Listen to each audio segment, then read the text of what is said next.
Welcome to Science for Sleep, where wonder and calm meet. Each night we drift through galaxies, oceans, and mysteries of the natural world, not to startle, but to soothe.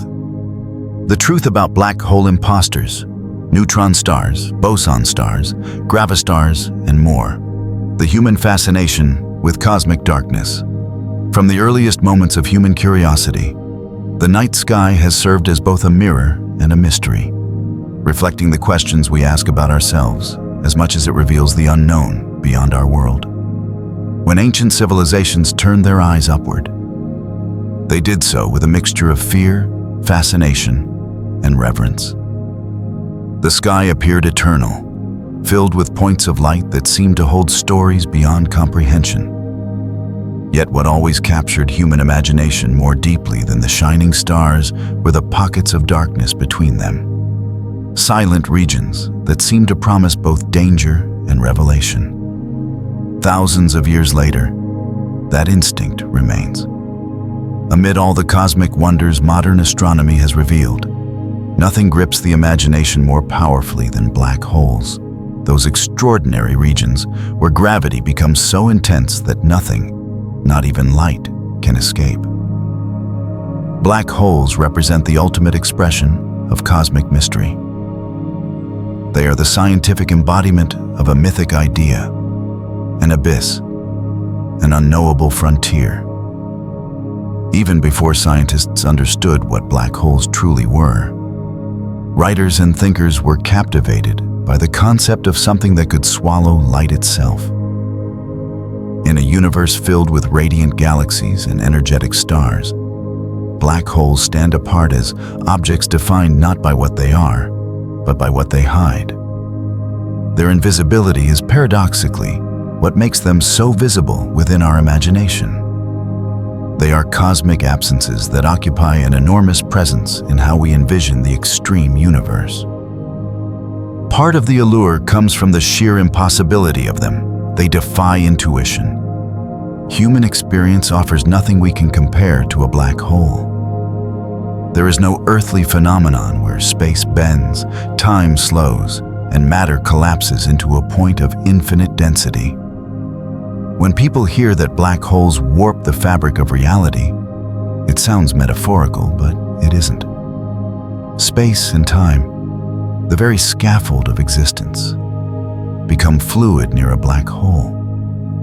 The idea that such places exist, not in science fiction, but in the real universe, is almost unbelievable. And yet they do exist. Millions of them scattered across the cosmos, each one an engine of unimaginable gravity. Another reason black holes have such gravitational pull on the human mind is the way they challenge our understanding of nature. Black holes are where classical physics and quantum physics clash, where the laws we think we understand break down in unexpected ways. They represent the limits of knowledge. Scientists can describe many aspects of these objects, but at their centers lies the singularity, a region where our current theories fail completely. To contemplate a black hole is to confront the borders of human understanding, and many people find that irresistible. It is a reminder that the universe is deeper, stranger, and more intricate than we can fully grasp. Black holes also influence our imagination because they embody transformation. They often form from the death of a massive star, a brilliant entity that spends millions of years shining before collapsing under its own weight. That collapse signifies both an end and a beginning. The star's luminous life gives way to a dark object that continues to shape the universe around it through gravitational power. There's a poetic resonance in that transition, a journey from radiance to darkness, from life to an enigmatic form of existence. That duality stirs something fundamental in the human psyche. Modern media reinforces the fascination. Films, books, and documentaries depict black holes as portals, gateways, or monstrous devourers. Even though many portrayals are scientifically inaccurate, They deepen public interest by framing black holes as cosmic characters, enigmatic, powerful, and awe-inspiring. Meanwhile, real scientific discoveries feed this fascination with even greater effect. The first image of a black hole's shadow, captured in 2019 by the Event Horizon Telescope, electrified the world. It was not a Hollywood rendering, but a genuine photograph of light distorted by gravity. For many, it was proof that the universe still contains wonders beyond human imagination. Yet, for all the emotion and mystery attached to black holes, there is a deeper reason they captivate us. They force us to consider our place in the universe. Black holes are a reminder that we inhabit a cosmos far larger than our daily experiences. The same physical laws that allow your hand to drop a glass to the floor also create objects so dense that entire stars can be stretched and torn apart. The continuum of gravity extends from the mundane to the incomprehensible. Contemplating black holes blurs the boundary between human-scaled physics and cosmic-scale phenomena. Their existence reminds us that the universe is governed by consistent, elegant laws. Even when those laws lead to outcomes that feel surreal, there is also the psychological allure of the unknown. Black holes hide their interiors behind event horizons, meaning we can never observe what lies beyond that boundary. The idea that something exists that is fundamentally unobservable stokes curiosity. Humans are naturally drawn to mysteries, and black holes serve as the ultimate riddle. Profoundly real, immensely powerful, yet forever concealed. They resist complete understanding, and that resistance makes them endlessly compelling. However, this fascination brings with it an unexpected complication. Because black holes exert such a powerful grip on the imagination, anything that resembles one, even faintly, tends to be interpreted through the same lens. In astronomy, darkness does not necessarily mean danger, and gravitational distortion does not always indicate the presence of a black hole. But our instinctive reaction is often to assume the most dramatic explanation first, simply because black holes loom so prominently in our mental picture of the universe. This creates a fascinating paradox. As much as black holes help us understand extreme cosmic physics, they also sometimes lead us astray by shaping our expectations too strongly. This is where the concept of black hole mimics becomes both scientifically important and conceptually intriguing. The universe contains objects and phenomena that imitate the appearance or gravitational effects of black holes, but are fundamentally different. Some are natural distortions of light caused by gravity. Others are incredibly dense remnants of stellar evolution.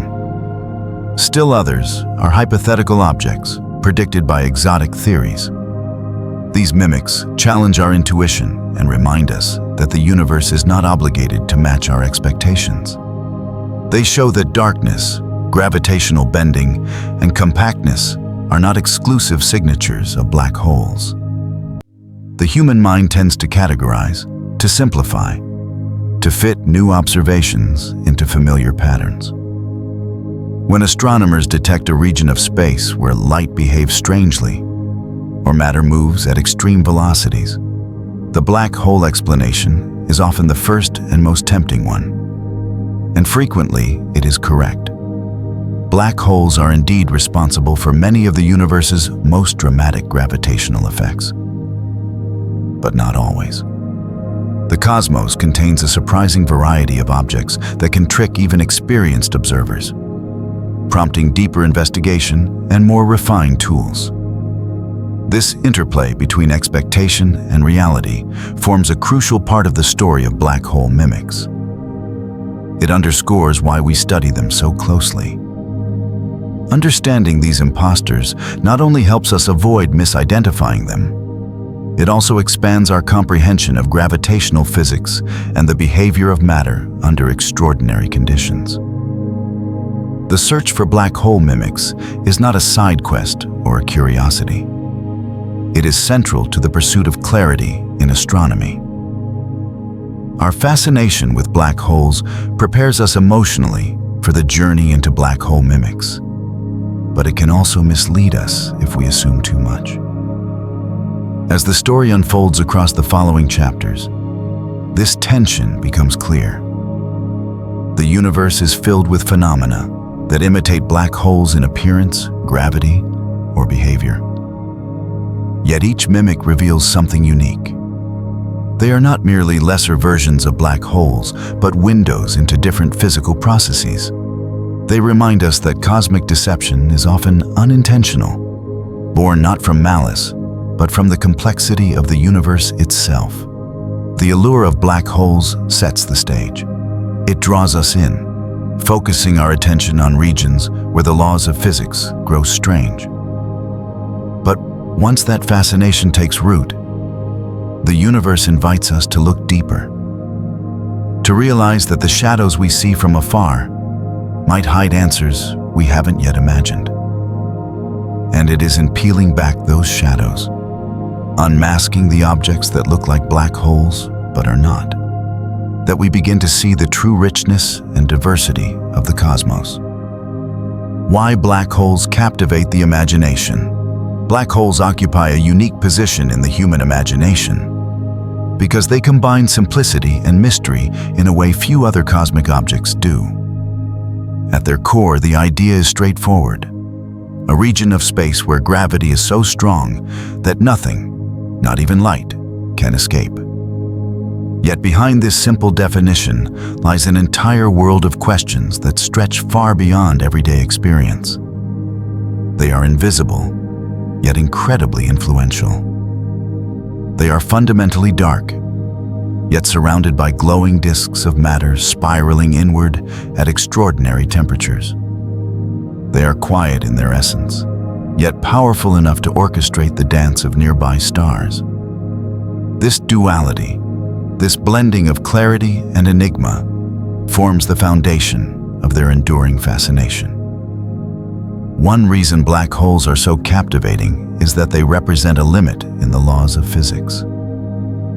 Many cosmic phenomena are dramatic: supernova explosions, colliding stars, swirling nebulae. But they can usually be explained with the physics we already understand. Black holes, on the other hand, invite deeper questions. The event horizon creates a boundary beyond which information cannot escape. This simple fact triggers profound implications. Once matter crosses that threshold, its properties are hidden forever from outside observers. This gives black holes an aura of secrecy unlike anything else in the universe. Humans are naturally curious beings, and anything that hides information so completely becomes irresistible.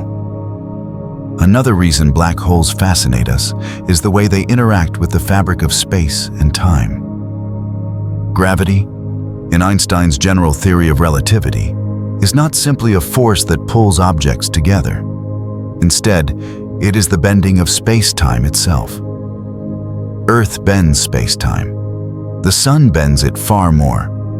But a black hole bends it so intensely that space-time curves into a steep, almost vertical well.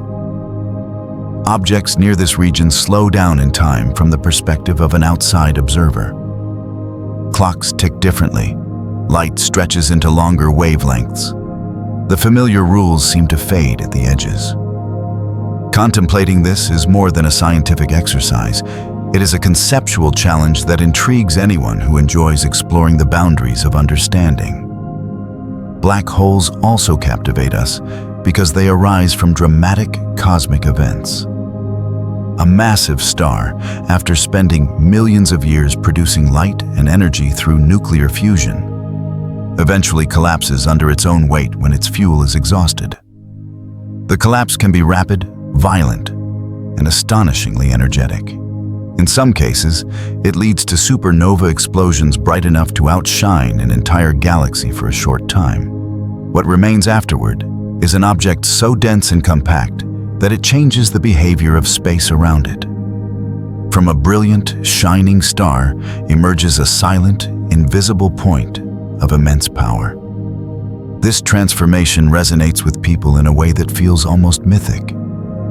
Light giving way to darkness, energy collapsing into stillness, long life ending in a profoundly altered form. The scientific journey to discovering black holes also plays a role in shaping their appeal.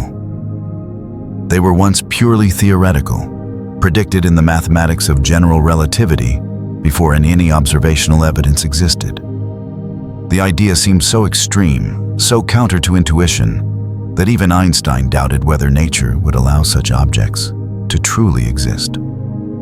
For decades, the notion remained a mathematical curiosity.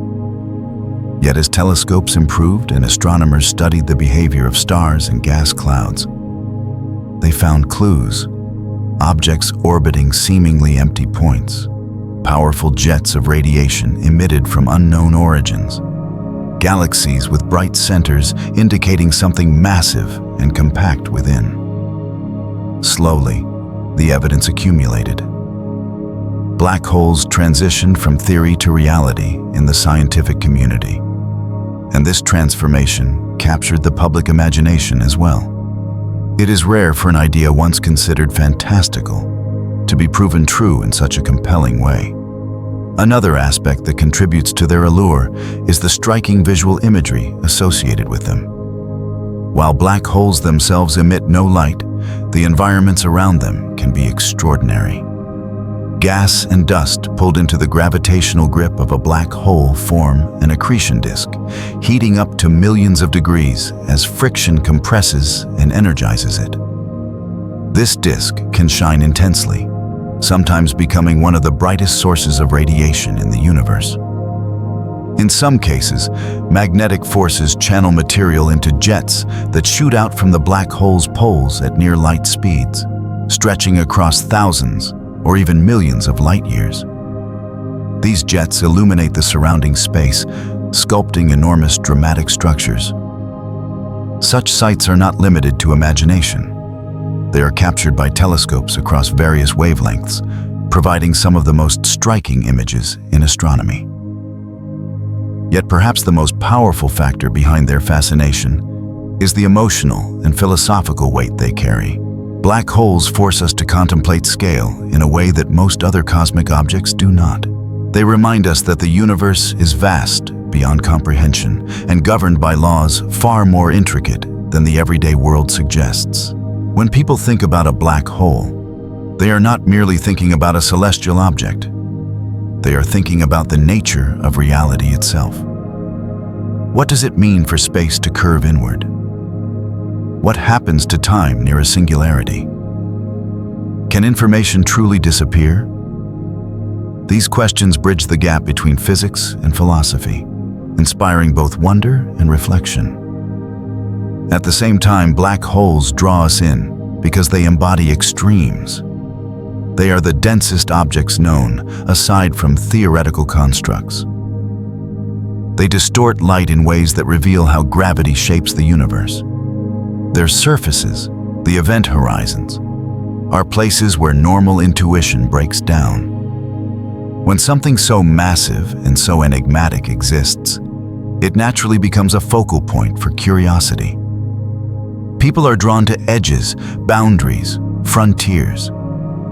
Black holes represent the ultimate frontier in astrophysics. Furthermore, black holes intrigue us because they are challenging to observe. Unlike stars, planets, or gas clouds, they do not emit light directly. Their presence must be inferred indirectly, through the movement of nearby objects, through the radiation from swirling matter, or through gravitational waves generated when they merge. This makes their discovery feel like solving a cosmic puzzle.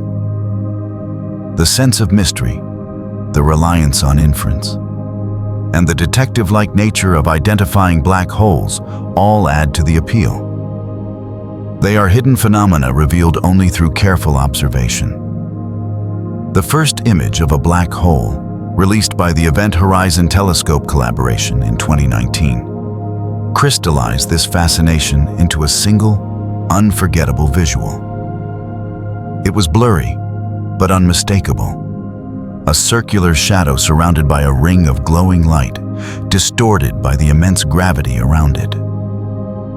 That image represented not only a scientific milestone, but also a symbolic moment. For the first time, humanity had seen the silhouette of a phenomenon once thought unimaginable. The emotional response was significant. Even people with little interest in astronomy felt a sense of awe. It was as if the universe had allowed us a small, respectful glimpse into one of its deepest secrets. Despite their allure, black holes are often misunderstood. Movies frequently portray them as destructive forces that wander the cosmos, consuming everything in their path. In reality, most black holes lead quiet lives. They do not roam aggressively. They remain stationary relative to their surroundings, influencing objects only when those objects come very close. They are not cosmic vacuum cleaners. Their gravitational pull is the same as any other object of equal mass. This reality makes them less frightening and more intriguing.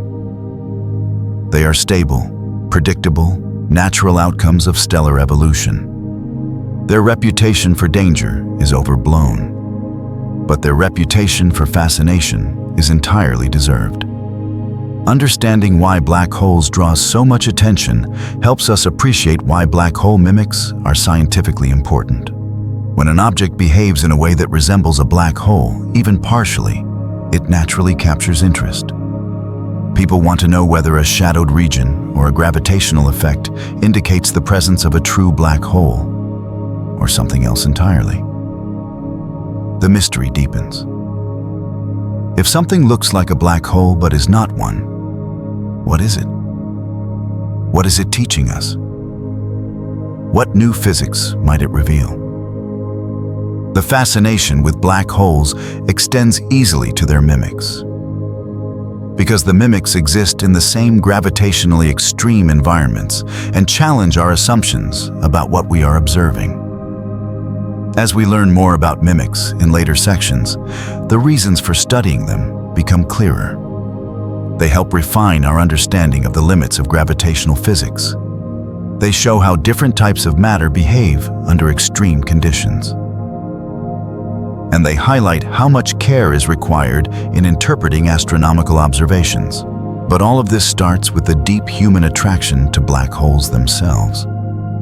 Without that foundational curiosity, the search for mimics would feel less meaningful. In this sense, black holes serve as both the beginning and the anchor of our exploration. They are the benchmark against which we measure other cosmic mysteries. They captivate not because they threaten us, but because they open paths of inquiry that stretch the imagination. And as we move forward through these chapters, this fascination becomes the lens through which we explore the objects that imitate black holes. Gravitational lenses, neutron stars, exotic theoretical objects, and the many shadows the universe casts that are not what they first appear to be. What truly defines a black hole? To understand why black hole mimics are so intriguing, we must first be clear about what a black hole actually is. The term is used often, sometimes loosely, sometimes metaphorically, but in astrophysics, it refers to something very specific. A region of space where gravity is so strong that nothing, not light, not particles, not even information, can escape once it crosses a particular boundary. This boundary is known as the event horizon, and it forms one of the defining features of a black hole. But as simple as that concept may seem, the physics behind it is profound, rooted in the structure of space-time itself and in the behavior of matter pushed to unimaginable extremes. A black hole begins with mass. The more massive an object is, the stronger its gravitational pull. Most objects spread their mass over a certain volume. Planets have surfaces, stars have layers, and even dense neutron stars occupy a measurable space. But a black hole at its heart is mass that is collapsed down to an incredibly small region. so small that the density reaches extremes that ordinary physical laws struggle to describe. This collapsed center is called the singularity, a point where the known laws of physics no longer produce meaningful results. It is not that the singularity is fully understood. It is quite the opposite. But its existence emerges naturally from Einstein's equations. So long as enough mass occupies a small enough space, space-time curves inward so dramatically that all paths lead toward this central point. Around this singularity lies the event horizon. The horizon is not a solid surface, not a wall or membrane. It is simply a boundary marking the distance from the center at which light no longer has the ability to escape. If a beam of light is emitted outward at exactly that distance, it stays in place. Anything emitted from inside that boundary never leaves. In this sense, the horizon is a threshold between two different kinds of reality, one in which escape is possible, and one in which the inward pull of gravity overrides all possible outward motion. Understanding the event horizon helps clarify the most important aspect of a black hole: its invisibility. Because no light escapes from within the horizon, we cannot see inside it. We can observe the effects outside. We can study the motion of objects near it. We can measure energy emitted by material falling toward it. But we cannot see the black hole itself. The black region we depict in images is not the black hole as such. It is the absence of light, a shadow, not the object. Yet black holes are not entirely invisible. The environment around them can be astonishingly bright. Matter swirling toward a black hole often forms a flattened structure called an accretion disk. As gas spirals in, it accelerates and compresses, heating to millions of degrees. This hot material emits radiation across the electromagnetic spectrum. In some cases, magnetic effects channel some of this material into thin beams of energy called jets, which can stretch far beyond the black hole's vicinity. These features create some of the most luminous environments in the universe, appearing almost paradoxical: intense brightness surrounding utter darkness. But this contrast helps astronomers locate and study black holes despite their inherent invisibility. The defining characteristics of a black hole can be reduced to a few measurable properties. Classical general relativity states that an isolated black hole is fully described by just three numbers: mass, spin, and electric charge. This simplicity is called the no-hair theorem, implying that no additional details survive the collapse that forms a black hole. The vast complexity of the matter that once existed, its composition, temperature, magnetic fields, chemical identity, disappears behind the event horizon, leaving only these fundamental properties detectable from the outside. Most astrophysical black holes are believed to have little or no electric charge, making mass and spin the primary variables. Mass determines the size of the event horizon. Larger masses produce larger horizons.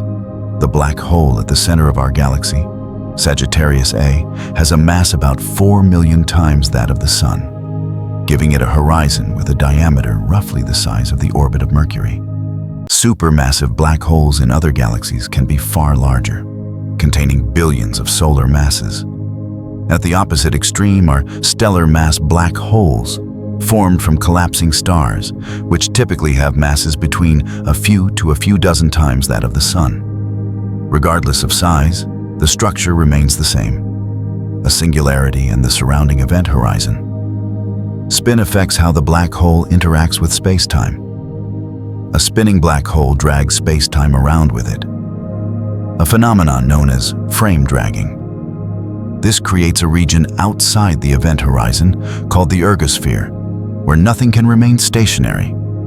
Objects in this region must rotate with the black hole, although they can still escape if they have enough energy.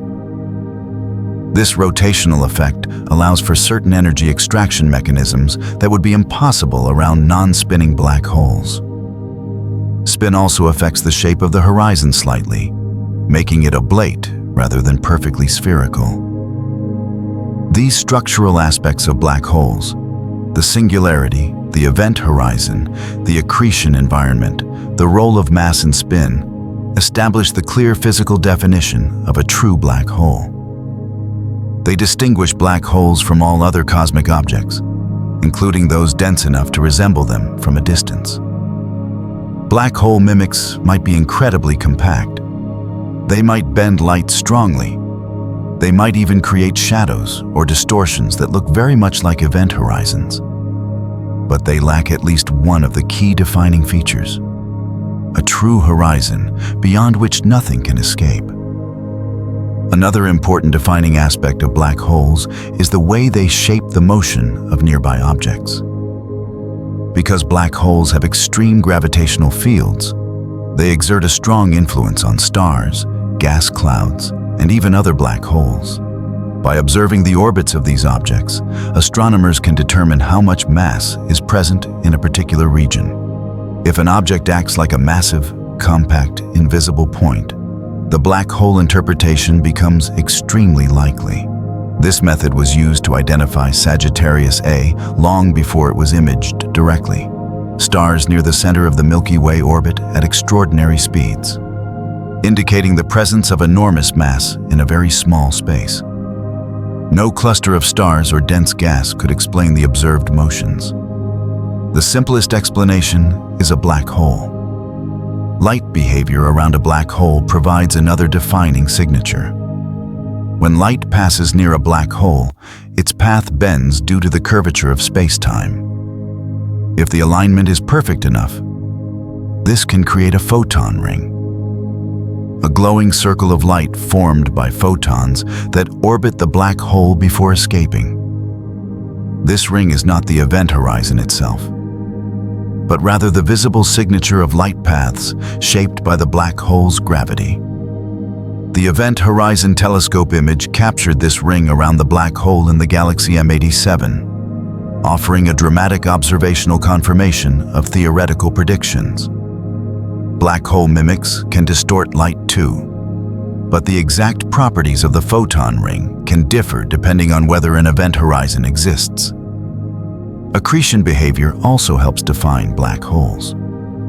Matter falling into a black hole releases an enormous amount of energy. This energy manifests as radiation, sometimes in the form of X-rays or gamma rays. In some cases, the accretion disk becomes so luminous that it contributes substantially to a galaxy's brightness. Active galactic nuclei and quasars are powered by supermassive black holes feeding on large amounts of material.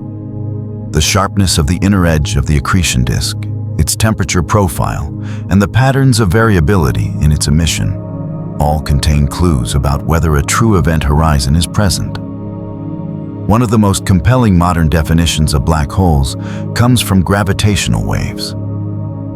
When two black holes merge, they create ripples in space-time that travel outward at the speed of light. Detected for the first time in 2015 by LIGO, these waves carry information about the masses and spins of the merging objects. The shape of the gravitational wave signal reveals details about how the objects orbit one another, how they spiral inward, and how they finally combine. The final ring-down stage, when the newly formed black hole settles into a stable shape, is particularly telling. It produces a characteristic pattern that depends on the presence of an event horizon. If a mimic lacked a horizon and had a surface or additional structure, the ring-down signal would differ subtly. So far, all detected signals match the predictions for true black holes.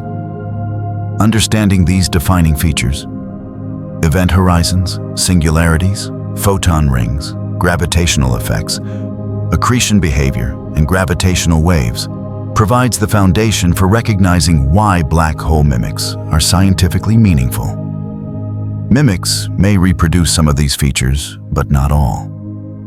A gravitational lens can bend light dramatically, but has no horizon. A neutron star can be extremely compact, but has a solid surface and emits radiation directly. Hypothetical objects might imitate certain aspects of black hole behavior while differing in others. The challenge is to distinguish between these possibilities using careful observation. Having a clear definition of black holes also helps us appreciate the nuances of cosmic structure. It shows us that not all darkness in space is the same. Not all gravitational effects indicate the same kind of object. And not all compact masses lead to event horizons. This clarity serves as the lens through which we examine the universe's impostors, objects that resemble black holes but carry their own unique physics. When appearances mislead, the first hints of cosmic impostors. As astronomy advanced through the 20th century, scientists began noticing something subtle but important. Not every dark or compact region in space behaved exactly like a black hole. Some objects seemed to share similar traits. Regions of high gravity, areas where light was strongly bent, places where matter moved in extreme ways. But they did not fully match the theoretical expectations of a true black hole. These early observations were not immediately recognized as black hole mimics, but they planted the first seeds of curiosity. The universe was beginning to show hints of trickery, although the tricks were unintentional, products of natural physics, not deliberate deception.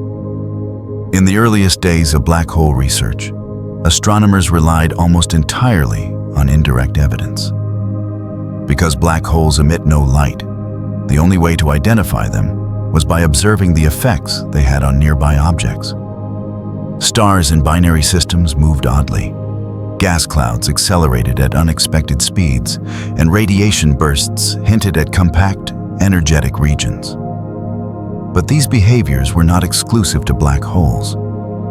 Other dense objects, especially neutron stars, could produce similar signatures.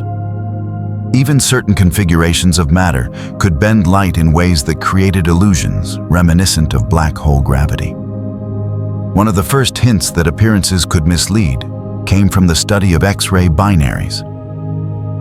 These systems consist of a normal star orbiting a compact, unseen companion. As the compact object pulls matter from its partner, the infalling gas heats up and emits powerful X-rays.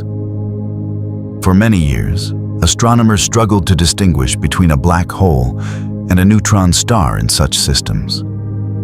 Both could create X-ray emissions of similar intensity. Both could influence the motion of the companion star in ways that suggested strong gravity. Without direct observation of the accreting object itself, astronomers had to rely on mass estimates. A neutron star has an upper mass limit, known as the Tolman-Oppenheimer-Volkoff limit, above which it must collapse into a black hole. If the unseen object exceeded this limit, it was likely a black hole. But there were cases where the mass was close to the boundary, leaving room for ambiguity. These early uncertainties made astronomers wary. Realizing that other objects could masquerade as black holes forced them to develop more precise observational techniques. The distinction mattered, because neutron stars have surfaces while black holes do not. If matter falls onto a neutron star, it strikes the surface and produces a different type of radiation signature than matter falling toward an event horizon. But detecting this difference required instruments that did not exist at the time. The absence of evidence for a neutron star surface did not automatically prove the presence of an event horizon. It simply left the question unresolved. This taught astronomers a valuable lesson. Black hole identification demanded caution, patience, and skeptical analysis. Another early clue came from the behavior of light itself.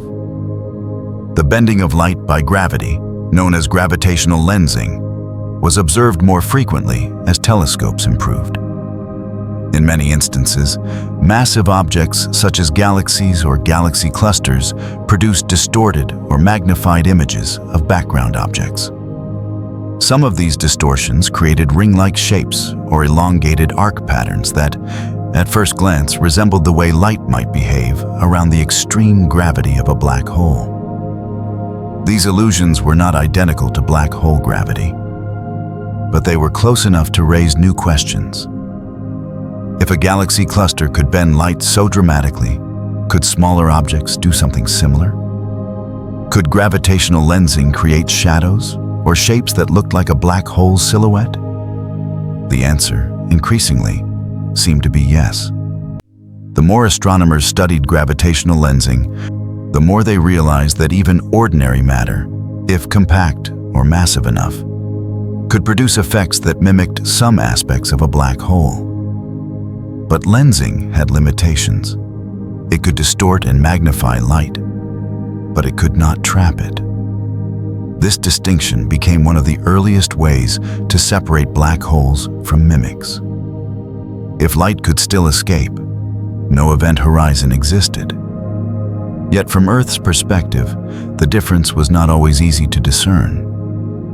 With limited resolution, a gravitationally lensed object might look like a dark region surrounded by a ring of light, similar in appearance to the photon ring predicted around a black hole.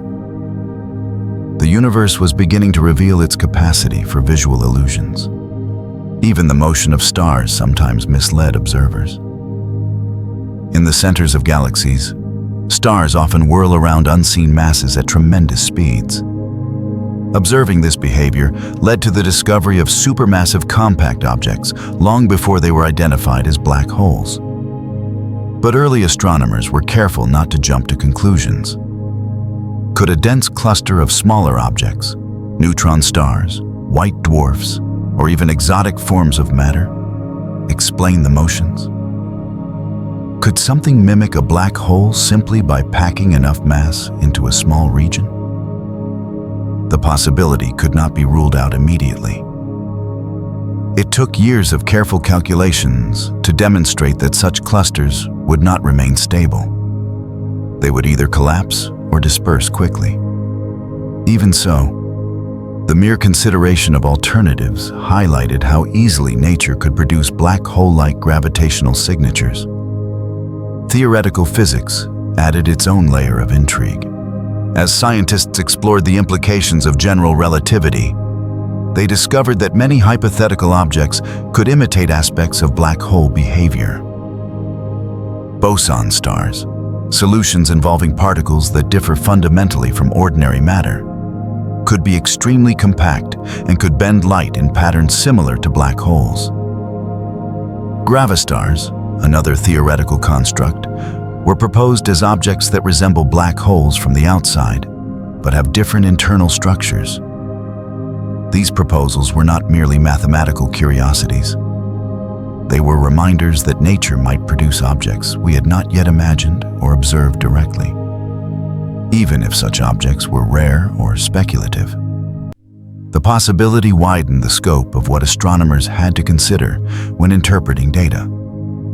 As observations became more precise, astronomers began noticing details that did not fully align with black hole expectations. For example, certain X-ray emissions varied in patterns that could be interpreted in multiple ways. Some could fit black hole models, while others suggested the presence of a surface or internal structure inconsistent with an event horizon. While these anomalies often turned out to have conventional explanations, they reinforced the idea that observational signatures could be ambiguous. The path to identifying a black hole was not always straightforward, and the universe was not always generous with clear indicators. One of the critical turning points in recognizing black hole mimics came with the increasing study of stellar remnants. White dwarfs, neutron stars, and other compact objects form natural results of stellar evolution. They are dense, small, and capable of producing strong gravitational effects. In some cases, these effects could be mistaken for signs of a black hole if the observations were incomplete. The presence of an extremely strong magnetic field, for instance, could alter radiation in ways that resembled accretion onto a black hole. Pulsars, Rapidly rotating neutron stars emitted beams of radiation that could mimic certain high-energy signatures. Understanding these objects deeply helped astronomers refine their ability to distinguish genuine black holes from alternative explanations. The first compelling evidence distinguishing black holes from their imitators came from studying quasars and active galactic nuclei, AGN. These luminous sources radiate enormous amounts of energy, powered by accretion onto massive compact objects. For a time, scientists questioned whether something other than a black hole could produce such luminosity. Could a cluster of neutron stars or another exotic object release energy this efficiently? Over time, calculations showed that only a true event horizon could allow matter to fall inward without producing surface impacts that would drastically alter the emission spectra. The efficiency of energy release pointed toward black holes. Yet in recognizing this, astronomers became keenly aware that they had once seriously considered alternatives. This reinforced the importance of understanding that cosmic appearances can be misleading. Another early hint came from the study of gamma-ray bursts, short, intense flashes of high-energy radiation. Some were associated with the collapse of massive stars into black holes, while others came from neutron star mergers. Initially, both types of events looked similar. Only by studying the afterglow and the environment around the bursts did astronomers begin distinguishing the different origins. This process made one lesson clear. Similar observable outcomes can emerge from vastly different physical processes. As the field matured, the concept of black hole mimics took shape more explicitly. Scientists began categorizing objects and phenomena that might imitate black holes. They acknowledged that mimics might bend light similarly, accelerate matter in extreme ways, appear as dark regions in images, produce high-energy emissions, create gravitational effects on nearby stars. But at least one key feature would be missing. Most mimics lacked a true event horizon. Without that defining boundary, they could imitate but not replicate the full suite of black hole behavior. The first real hints of these mimics did not stem from frauds or mistakes. They came from nature's complexity. The universe is filled with objects that operate near the limits of physical laws.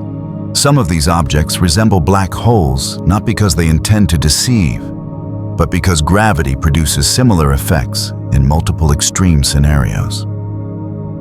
Black hole mimics emerged not as false leads, but as gateways to deeper understanding. They revealed that the boundary between black holes and other compact objects is not always clean-cut. Sometimes, even with careful observation, the difference is subtle. These early confusions, these ambiguous signals, ultimately strengthened the field. They pushed astronomers to refine their tools, improve their models, and clarify the definitions that separate black holes from everything else. They also opened the door to a new area of research, exploring exotic, unusual, or hypothetical objects that occupy the borderland between known physics and unexplained behaviors. In the end, the realization that appearances can mislead was not a setback. It was an invitation. The universe was telling astronomers to look closer, to question assumptions, to broaden their imagination. It was the beginning of the journey into the fascinating world of black hole mimics, objects that imitate the appearance, the gravity, or the energy signatures of black holes, but which carry their own unique identity and physics. The early search for objects that mimic black holes. As astronomers began recognizing that not every compact, dark, or gravitationally intense object was a true black hole, the scientific community entered a new phase, one shaped by caution, precision, and curiosity. The early search for objects that could mimic black holes was not a coordinated effort at first. Rather, it was a natural consequence of investigating puzzling data and trying to explain anomalies that did not quite fit existing models. Astronomers analyzed signals that were almost, but not entirely, consistent with black hole predictions. And as they did, they realized that the universe offered a surprising variety of alternatives that could be mistaken for black holes under certain conditions. The earliest and most obvious candidates for black hole mimics were neutron stars, which were themselves new discoveries in the mid-20th century. These ultra-dense stellar remnants, formed from the collapsed cores of massive stars, displayed remarkable properties. Some emitted beams of radio waves as they spun. These became known as pulsars. Others exhibited intense magnetic fields or produced bursts of X-rays. The compactness of neutron stars made them natural black hole impostors. From a distance, the gravitational effects could seem nearly identical. For a while, many suspected black holes turned out to be neutron stars upon closer inspection. But neutron stars had surfaces. Black holes did not. Distinguishing between the two required nuanced interpretation of X-ray spectra and timing signals, which early instruments struggled to provide. Astronomers quickly learned that detecting a compact, dark region was only the beginning. To confirm a black hole, they needed to rule out every other possibility. This cautious approach led to deeper studies of neutron star mass limits, surface emissions, and spin behaviors. The more they learned, the easier it became to identify neutron stars properly. But the more they realized that other mimics might exist as well, hidden in plain sight. One of the first unexpected hints came from massive compact halo objects, or machos, objects theorized to populate the outskirts of galaxies. Machos were originally proposed as a potential explanation for dark matter. They included astronomical bodies like brown dwarfs, faint stars, rogue planets, and even small black holes. Because they were dim or invisible in most wavelengths, they could cause gravitational lensing events similar to black holes. When a macho passed in front of a background star, its gravity could magnify the starlight briefly, creating a characteristic brightening curve. For a while, machos were serious contenders in the dark matter debate, and their gravitational lensing behavior forced astronomers to refine their ability to distinguish lensing phenomena from genuine black hole signatures. Although machos eventually proved insufficient to explain dark matter, their study reinforced an important concept. Many invisible or faint objects can mimic black hole characteristics under certain conditions. This broadened the pool of possible impostors, reminding astronomers that the cosmos offered many pathways to confusion. As observational capabilities improved, scientists turned their attention to more exotic theoretical constructs. If nature could produce neutron stars, objects compact enough to compress atomic nuclei, could it produce even stranger forms of matter? This question led to speculation about quark stars, hypothetical objects denser than neutron stars but still possessing a physical surface. A quark star could, in theory, appear extremely compact, produce intense gravitational fields, and generate high-energy emissions, all without forming a true event horizon. If such an object existed, it would imitate many black hole signatures while still being fundamentally different. Though no definitive evidence for quark stars has been found, the possibility influenced early mimic searches. Astronomers had to consider whether some of the X-ray signals attributed to black holes might instead be produced by these ultra-dense stars. Even the uncertainty helped refine techniques. Scientists became more careful about interpreting accretion-related emissions, distinguishing between surface impacts, indicating a neutron star or quark star, and emissions from friction within an accretion disk, consistent with a black hole. Another strand in the early search came from studying stellar dynamics. Specifically, the motion of stars orbiting unseen objects. When a star orbited something invisible yet massive, astronomers could infer the mass of the hidden object from the orbit's speed and shape.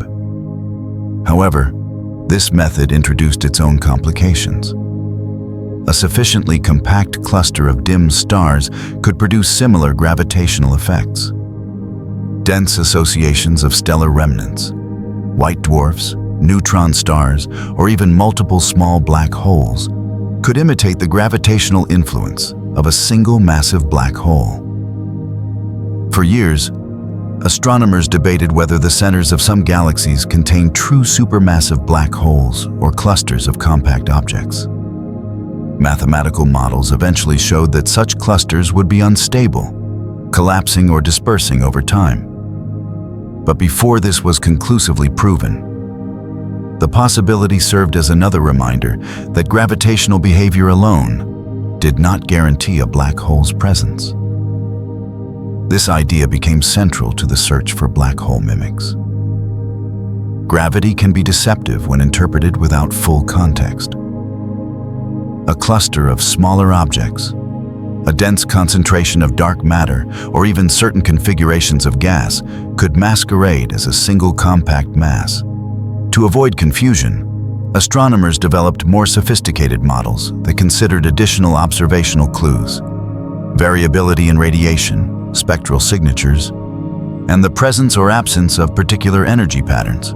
The early mimic investigation expanded again when gravitational lensing grew into a mature observational field. Einstein's general relativity predicted lensing decades before technology could confirm it. When the first strong lensing events were observed, astronomers recognized that mass, any mass, could distort light in dramatic ways. Black holes, with their extreme gravity, would produce the most dramatic distortions, but smaller masses could still create rings, arcs, and magnifications that superficially resembled black hole effects. This raised an intriguing challenge. How could observers distinguish between a true black hole shadow and a false one created by lensing alignment? The distinction required precise measurements of light deflection angles, and these measurements pushed instrument design toward greater accuracy. Although lensing rarely created perfect black hole illusions, the similarity was close enough to encourage careful interpretation. The search for mimics also intersected with theories in particle physics.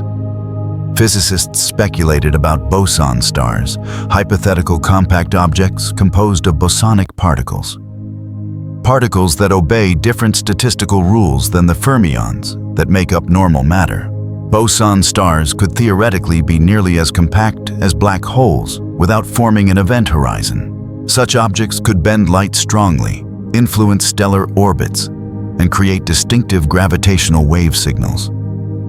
Even if boson stars never formed in nature, the theoretical possibility forced astronomers to consider alternatives when evaluating unusual observations. These exotic possibilities fed into the broader conversation about black hole mimics, strengthening the idea that nature might produce extreme objects that share black hole-like properties while differing in subtle but meaningful ways. It also highlighted that black holes were not the only exotic outcome of extreme gravity. Many proposed objects, gravastars, dark stars, and others, could imitate certain behaviors while lacking others. The early search for mimics was not about proving black holes wrong, but about exploring the remarkable space of possibilities allowed by physics. As observational technologies continued to advance, especially in X-ray astronomy, more nuances emerged. Some compact objects produced bursts of radiation that defied easy categorization. Certain timing patterns hinted at surface phenomena, but the data was sometimes ambiguous. Scientists debated interpretations, frequently revising their conclusions as new information became available. These uncertainties highlighted how delicate the boundary could be between identifying a black hole and a mimic.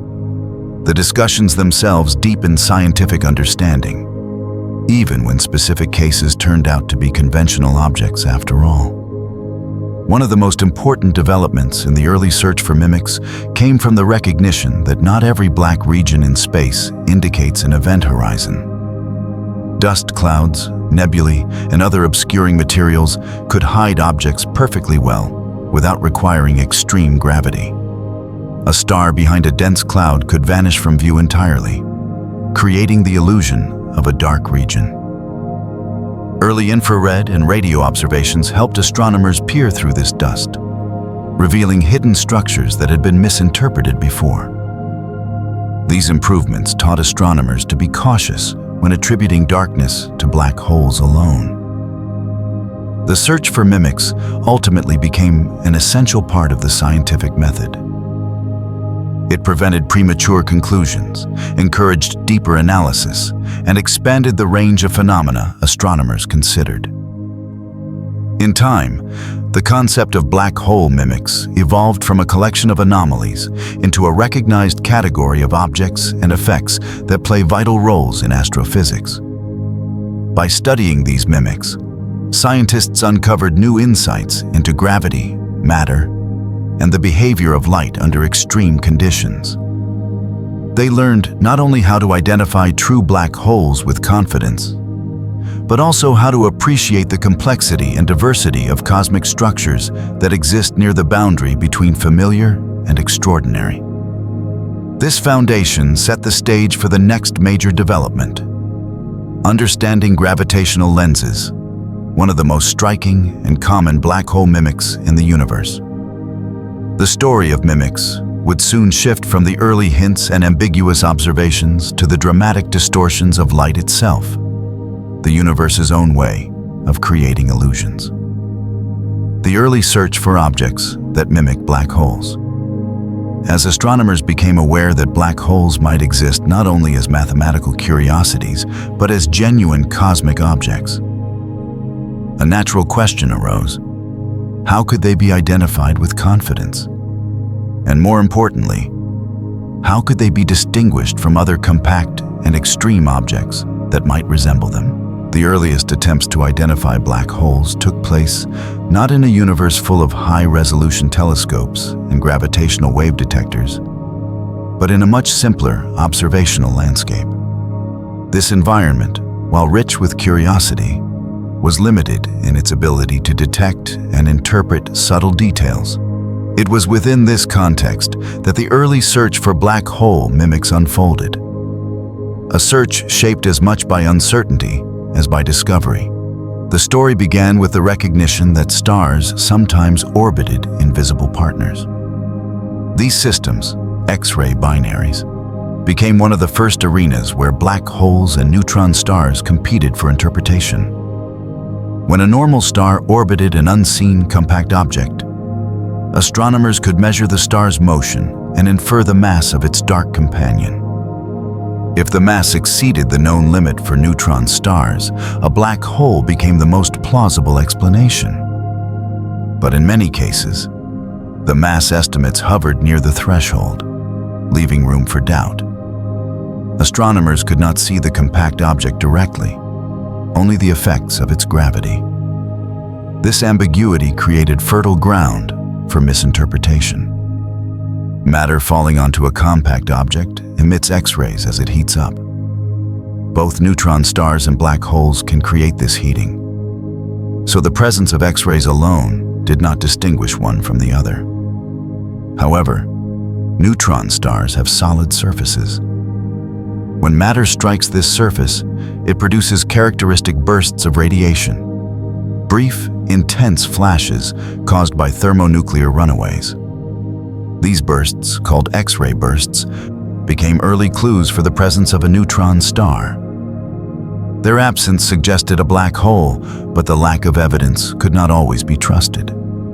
Sometimes, accretion conditions suppressed bursting behavior, even when a surface existed. Thus, the absence of bursts could signal either a black hole or simply a quiet neutron star. These early uncertainties taught astronomers a valuable lesson: black hole identification that required more than single observations. It demanded a cumulative, multifaceted approach. The development of neutron star research itself played a central role in shaping the early search for mimics. When neutron stars were first discovered as pulsars, astronomers immediately recognized their compactness and stability as potential sources of confusion. Pulsars emitted repeating pulses of radiation, produced as the neutron star's magnetic poles swept across Earth like cosmic lighthouses. These pulses provided unmistakable identification. But not all neutron stars behaved as pulsars. Some rotated without producing such beams, and some pulsars were too faint or too distant to detect. A neutron star without an observable pulse could easily masquerade as a small black hole, if only its mass and gravitational pull were considered. This forced astronomers to be cautious. They learned to ask whether a compact object might be a neutron star, even when its distinctive signals were absent. Further complicating the search were white dwarfs, the remnants of lower mass stars. While much less compact than neutron stars or black holes, white dwarfs could still exhibit powerful gravitational influences in certain configurations. The early study of cataclysmic variables, binary systems where white dwarfs accretion matter from companion stars, revealed patterns of variability, energy release, and spectral characteristics that initially resembled behaviors expected from black holes or neutron stars. Understanding white dwarf accretion processes helped astronomers refine how they interpreted X-ray data and recognize signatures specific to different types of compact objects. But mimics did not arise only from stellar remnants. The universe contains many objects that are dim, dark, or simply difficult to observe directly. Collectively, these became known as dark compact objects, a broad category that included brown dwarfs, rogue planets, and small, faint stars. Some of these objects could influence the motion of nearby stars, producing gravitational effects similar to those attributed to black holes. Others could cause gravitational lensing events, momentary brightening of background stars due to the bending of light. These events produced curves of light that resembled predictions for low-mass black holes. For a time, astronomers wondered whether a portion of the puzzling missing mass of galaxies, what would later be called dark matter, could be explained by such objects. This idea led to the concept of machos, massive compact halo objects. Macho searches in the 1990s used gravitational microlensing to detect these dim objects. When a macho passed in front of a background star, it bent the light enough to produce a temporary brightening. This effect was characteristic, predictable, and detectable with the right instruments. For a period, some micro-lensing events looked so gravitationally strong that they raised the possibility of small black holes or black hole mimics. Eventually, machos were found to explain only a small fraction of dark matter, but their study reinforced a broader message. Gravity alone was not enough to identify a black hole. Many objects could produce strong gravitational effects without possessing an event horizon. As the search expanded, theoretical physics contributed new layers of complexity. Physicists began exploring the limits of matter under extreme conditions. If neutron stars pushed atomic nuclei together, could even denser objects exist? These speculations led to proposals for quark stars, strange stars, and other exotic compact objects. A quark star, for example, would be composed of quark matter, a soup of subatomic particles freed from their usual confinement inside neutrons. Such an object could be smaller and denser than a neutron star, potentially mimicking the gravitational influence of a small black hole. Yet, unlike a black hole, it would still have a surface. Radiation emitted from near this surface might differ subtly from radiation produced in the environment around a black hole, though detecting this difference demanded sensitivity beyond what early telescopes could achieve. hypothetical objects expanded further into the realm of speculative physics, producing ideas such as boson stars, gravastars, and dark stars. Boson stars, composed of bosonic particles like axions, would interact with gravity in unusual ways. They could be nearly as compact as black holes and bend light dramatically, but they would lack a true event horizon. Gravastars, on the other hand, were imagined as vacuum bubbles compressed by quantum effects, resulting in an object that could look almost identical to a black hole from the outside. Dark stars, proposed in certain models of early universe physics, would be powered not by fusion, but by dark matter interactions, potentially achieving sizes and densities that confused classification. Even though these ideas remained theoretical, their existence in the scientific conversation forced astronomers to ask deeper questions when interpreting data. It was no longer enough to observe strong gravity. One had to verify whether the gravitational environment was truly consistent with a black hole. Another arena where mimics emerged was in the study of galactic centers. In many galaxies, including the Milky Way, stars near the core orbited something massive and invisible. The initial assumption was that these were black holes, but alternative explanations were considered. Could the gravitational influence be caused by a dense cluster of stellar remnants? A swarm of neutron stars? A concentration of dark matter? Early models explored these possibilities. Over time, dynamical arguments showed that such clusters would be unstable. They would quickly collapse or disperse. Still, this process taught astronomers to think carefully. The path to confirming a supermassive black hole required eliminating every other possibility. The early search was shaped by technological limitations. Before the advent of space-based X-ray observatories, accretion signatures were difficult to detect. Before the development of adaptive optics, the motion of stars near galactic centers could not be tracked with enough precision to eliminate alternative explanations. Before gravitational wave astronomy, the ring-down signatures of merging black holes could not be observed. Each technological leap removed sources of ambiguity, clarifying which signals belonged to black holes and which belonged to mimics. But in the early days, each leap also revealed new candidates for confusion. The rise of gravitational lensing added yet another dimension. Light bending around massive objects could create arcs and rings, patterns that sometimes resembled the shapes predicted around black holes. In extreme cases, especially when compact masses aligned precisely with background sources, the distortions appeared circular, not unlike the ring-like signature around a black hole's photon sphere.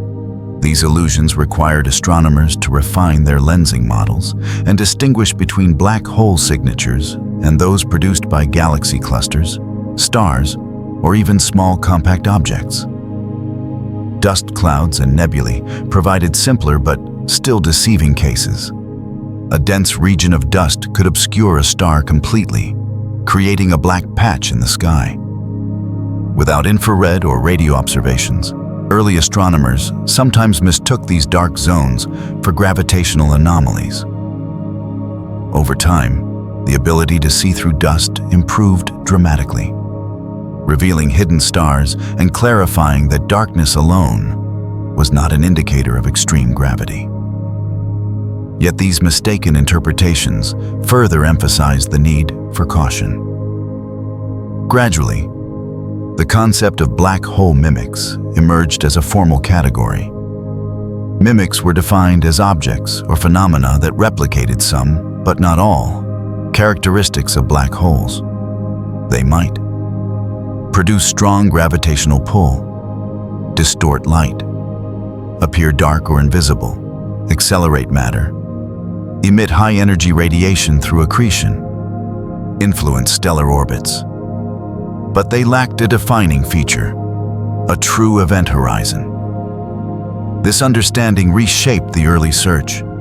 Instead of trying to confirm black holes immediately, astronomers focused on ruling out mimics. This shift represented a maturing of astrophysics, an embrace of skepticism as a scientific strength. The goal was no longer merely to find black holes, but to understand the full range of possibilities produced by gravity under extreme conditions. By the end of the 20th century, the scientific community had identified a clear approach. Black holes could be confirmed with confidence only when every plausible mimic was eliminated. This approach remains central today. The study of mimics is not a distraction from black hole research. It is a crucial part of it. Mimics sharpen our understanding, refine our models, and reveal the richness of the universe's extreme environments. And with this foundation, the story naturally leads into one of the most compelling and visually striking black hole mimics of all. Gravitational lenses, nature's extraordinary optical illusions. The physics of light bending, gravitational lensing as a black hole mimic. For centuries, light was treated as something that traveled in perfectly straight lines unless interrupted by a mirror, a prism, or some other physical object. It made the universe seem simpler, more predictable, and easier to map. Astronomers could trace positions of stars and planets under the assumption that light behaved like a faithful messenger, carrying information from distant places without distortion. But this assumption began to change when Albert Einstein introduced his theory of general relativity, revealing that space and time were not rigid backdrops, but flexible fabrics capable of bending under the influence of gravity. In this new view of the universe, light did not always move straight. It followed the curves and warps created by massive objects. This shift in understanding opened the door to one of the most fascinating and visually striking cosmic phenomena: gravitational lensing.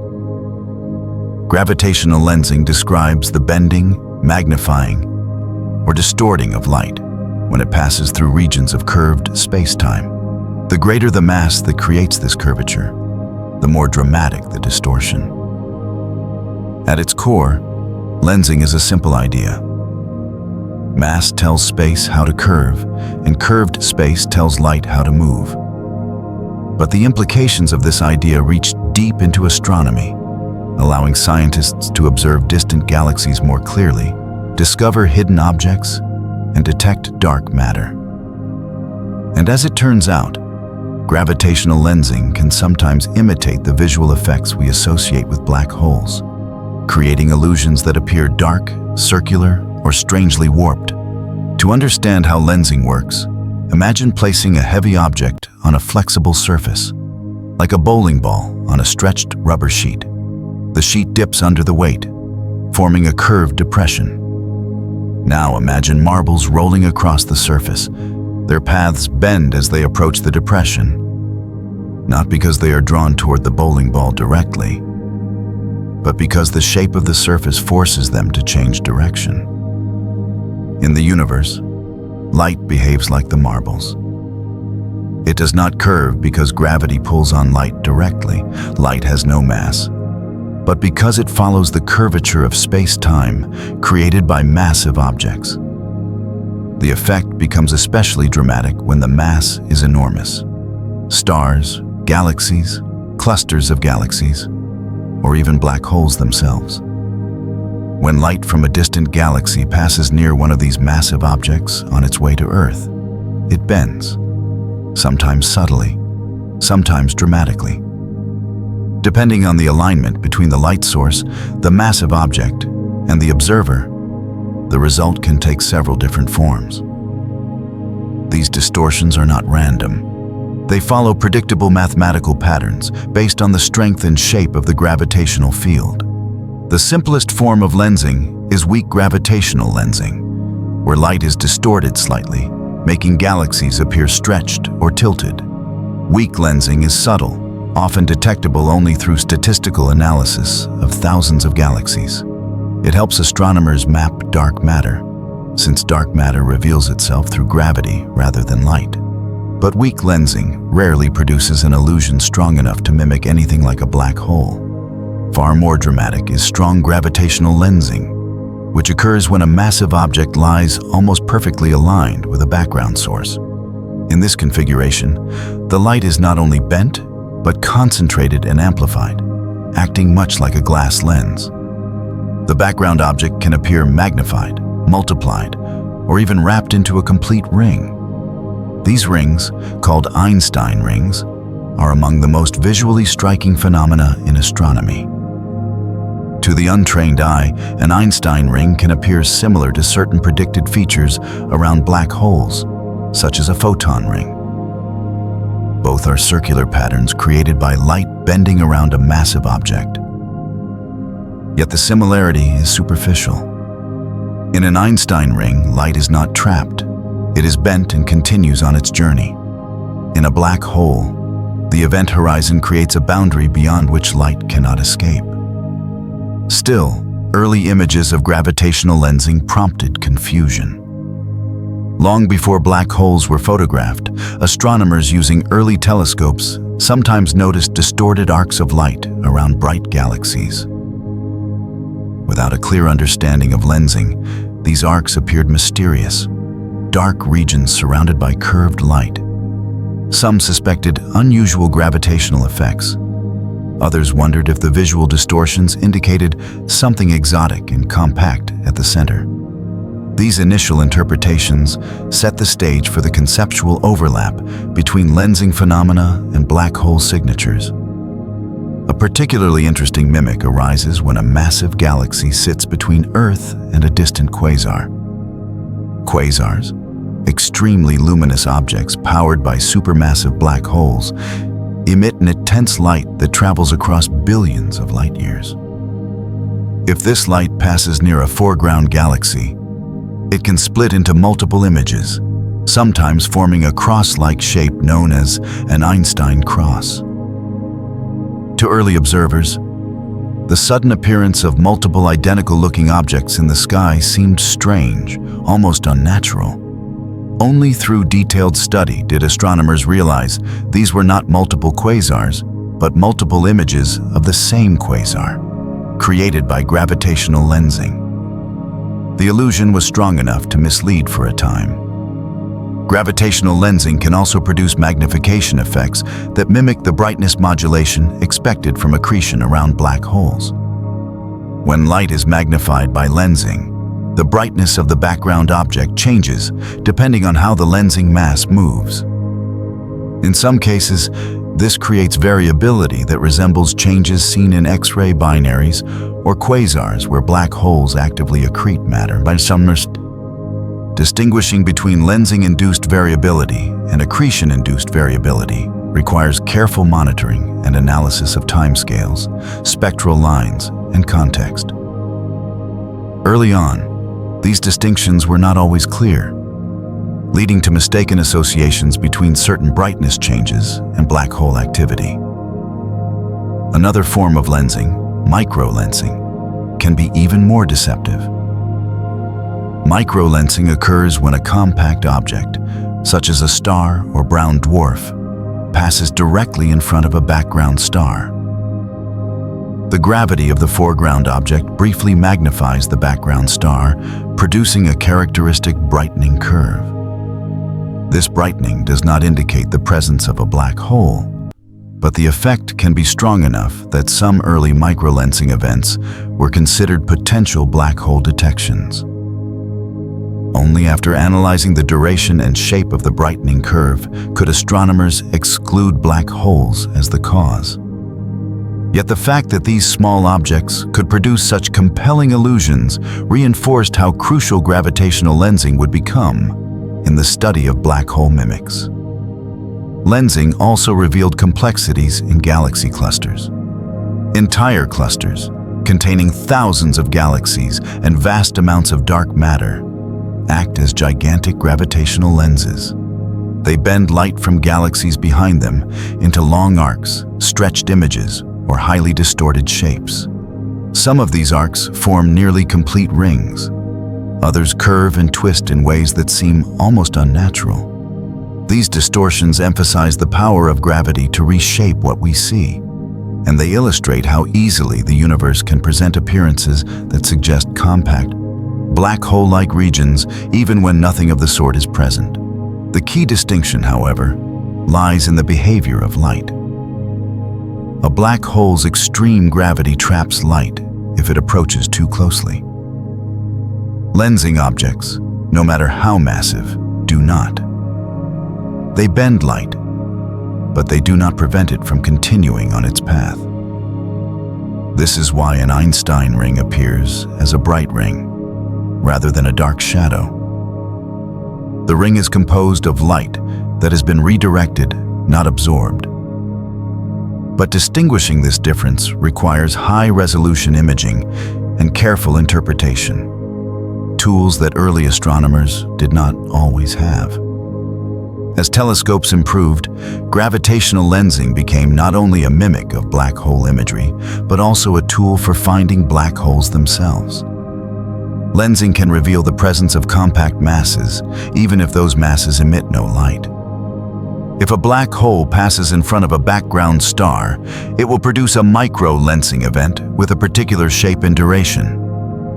These events can help identify isolated black holes drifting through the galaxy. Black holes that cannot be found by any other method. In this way, lensing plays a dual role. It both mimics and uncovers black holes. The more scientists learned about lensing, the more they realized how important it was in understanding the structure of the universe. Lensing revealed dark matter, not through light, but through gravity. It helped identify distant galaxies that would otherwise be too faint to observe. It allowed astronomers to measure the rate of cosmic expansion through the timing of lensed quasar variations. And it highlighted the need for caution in interpreting cosmic images, because appearances can be deceiving even when grounded in well-understood physics. In the context of black hole mimics, gravitational lensing stands out because it is not a rare or exotic phenomenon. It is common, widespread, and constantly shaping what we see in the universe. Every large structure in the cosmos bends light to some degree, and when that bending becomes strong enough, the results can be visually striking. So striking that they resemble features predicted around actual black holes. This similarity can mislead without careful analysis, but it also enriches the story of how we interpret the universe. Lensing teaches us an important lesson. Not all circular distortions of light indicate a black hole. Not every dark region is a shadow cast by an event horizon. Sometimes, the universe is simply rearranging light in intricate, elegant ways. These rearrangements create illusions, cosmic funhouse mirrors formed not by glass, but by gravity. Understanding those illusions deepens our appreciation for the complexity of cosmic observation and prepares us to identify true black holes with greater confidence. The physics of light bending, gravitational lensing as a black hole mimic. Since the dawn of astronomy, humans have looked at starlight as a reliable messenger. It seemed simple. A star shone, and that light traveled straight through space until it reached an observer's eyes. This assumption, while intuitive, became deeply embedded in the way people interpreted the sky. Maps of constellations, measurements of star positions, predictions of planetary movements, all of it rested on the idea that light behaved in predictable, straight lines. But as the 20th century unfolded, this comfortable assumption crumbled. Einstein's general theory of relativity revealed that space and time form an interconnected fabric capable of bending, stretching, and warping. Light, rather than being an independent traveler, follows the curves of this fabric. In this new perspective, the universe became a place where gravity could sculpt vision itself. At the heart of gravitational lensing is a profound shift in understanding. Gravity is geometry. Instead of thinking of gravity as a force that pulls, general relativity describes it as a distortion in the very framework through which light moves. Mass causes space-time to curve, and light, always seeking the shortest path, traces those curves. A beam of light passing near a massive object does not travel straight because straight no longer exists in the same sense. The curvature reshapes what straight means locally, guiding the beam subtly or dramatically depending on the mass and distance involved. When dealing with familiar objects like planets and stars, the bending of light is small, though measurable.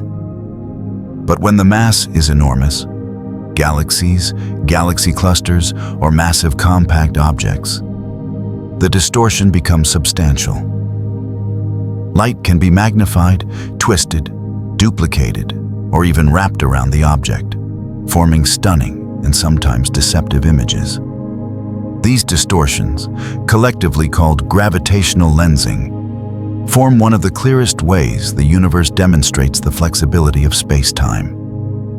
The phenomenon was first confirmed in 1919, when Arthur Eddington observed the bending of starlight around the sun during a solar eclipse.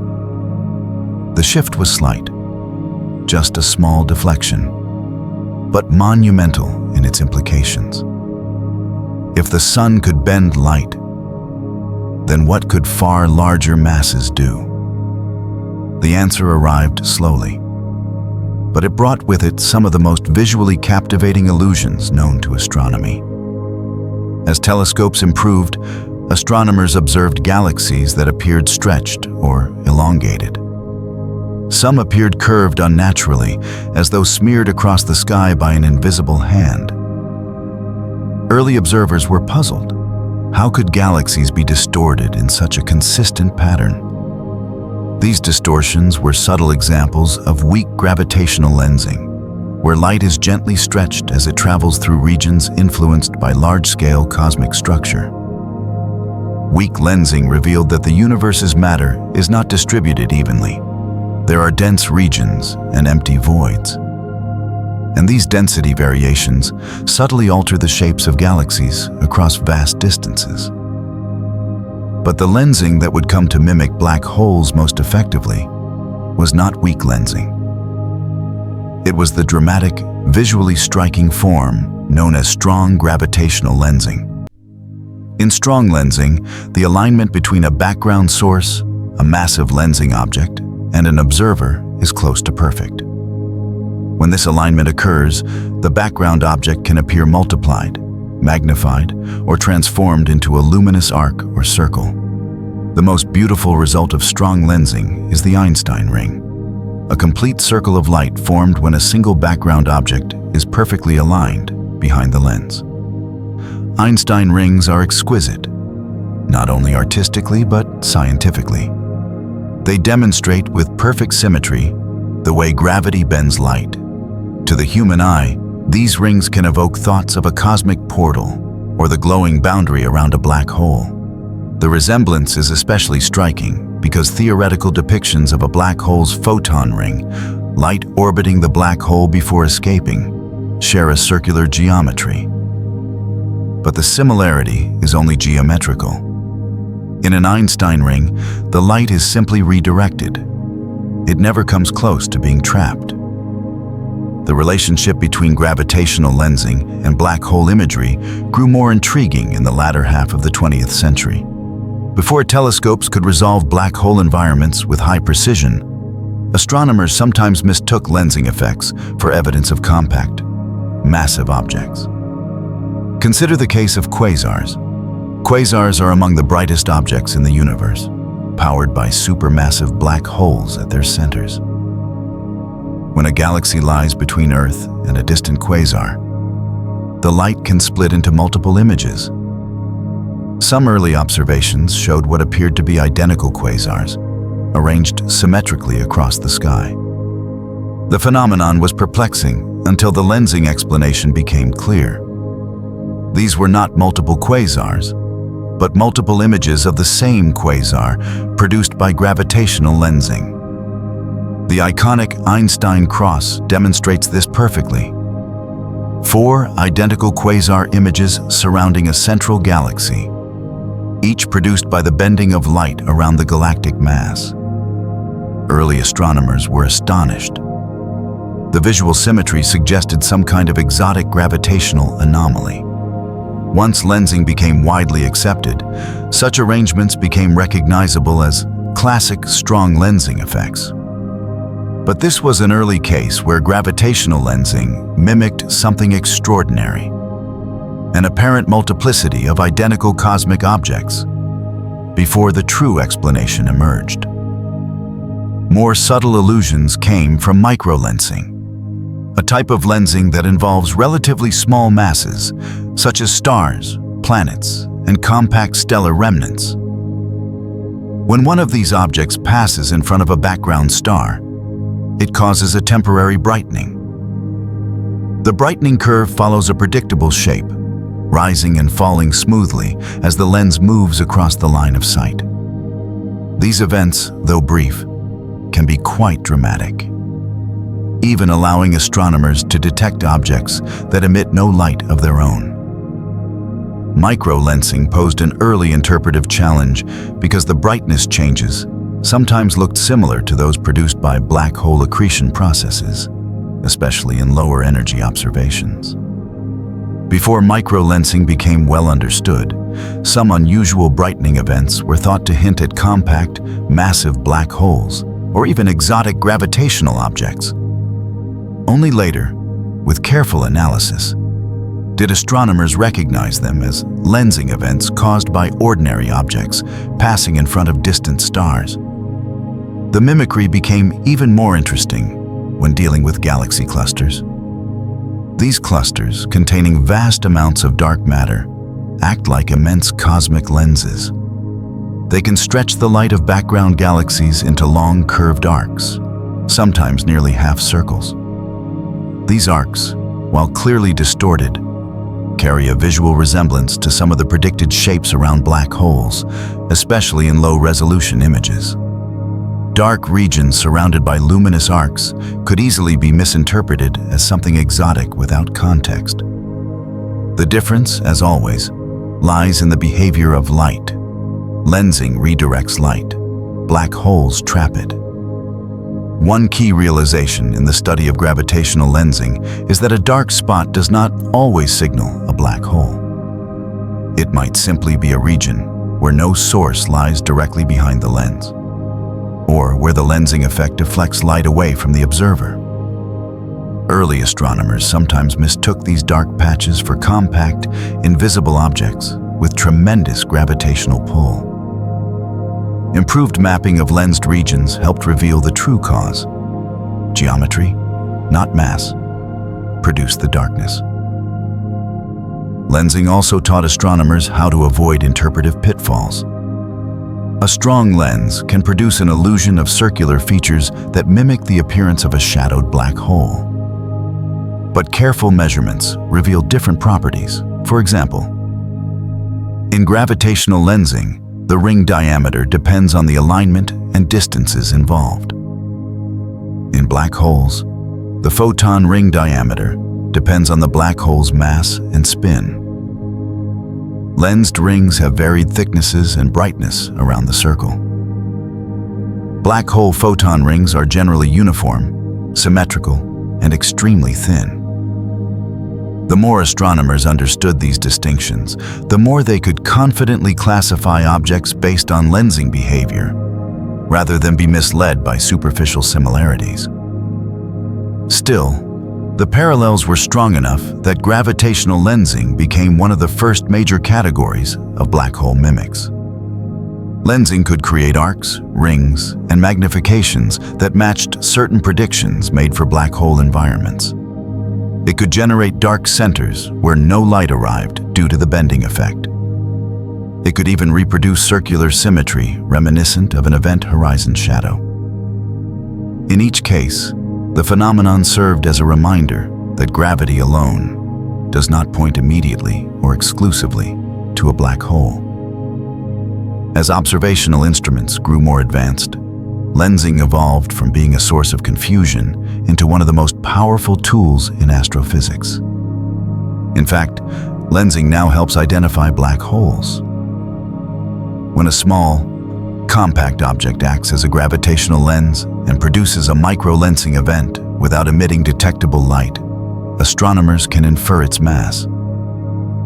If the mass greatly exceeds what is possible for a neutron star or white dwarf, a black hole becomes the leading explanation. In this way, lensing has flipped roles, from mimic to detector. Lensing has also become essential for studying dark matter distributions, distant galaxies otherwise too faint to observe, the expansion rate of the universe, the structure of galaxy clusters, isolated black holes not part of binary systems. The same phenomenon that once misled astronomers now strengthens their ability to interpret the universe. In the context of black hole mimics, gravitational lensing illustrates an important principle.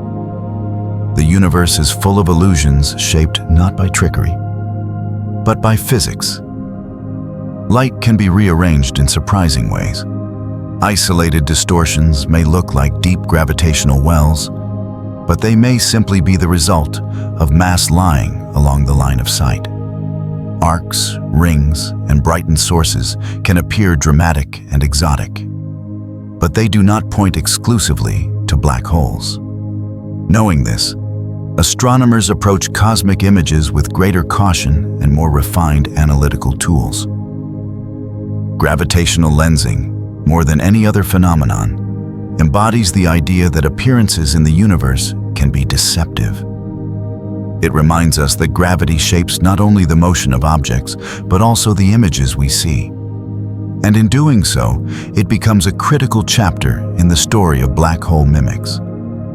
One where light, mass, and perception intersect to create illusions that resemble the darkest and most mysterious objects in the cosmos. The birth of gravitational lensing in theory and observation. The modern understanding of gravitational lensing may feel like a natural extension of physics today, but in the early 20th century, it was a radical, almost unsettling concept.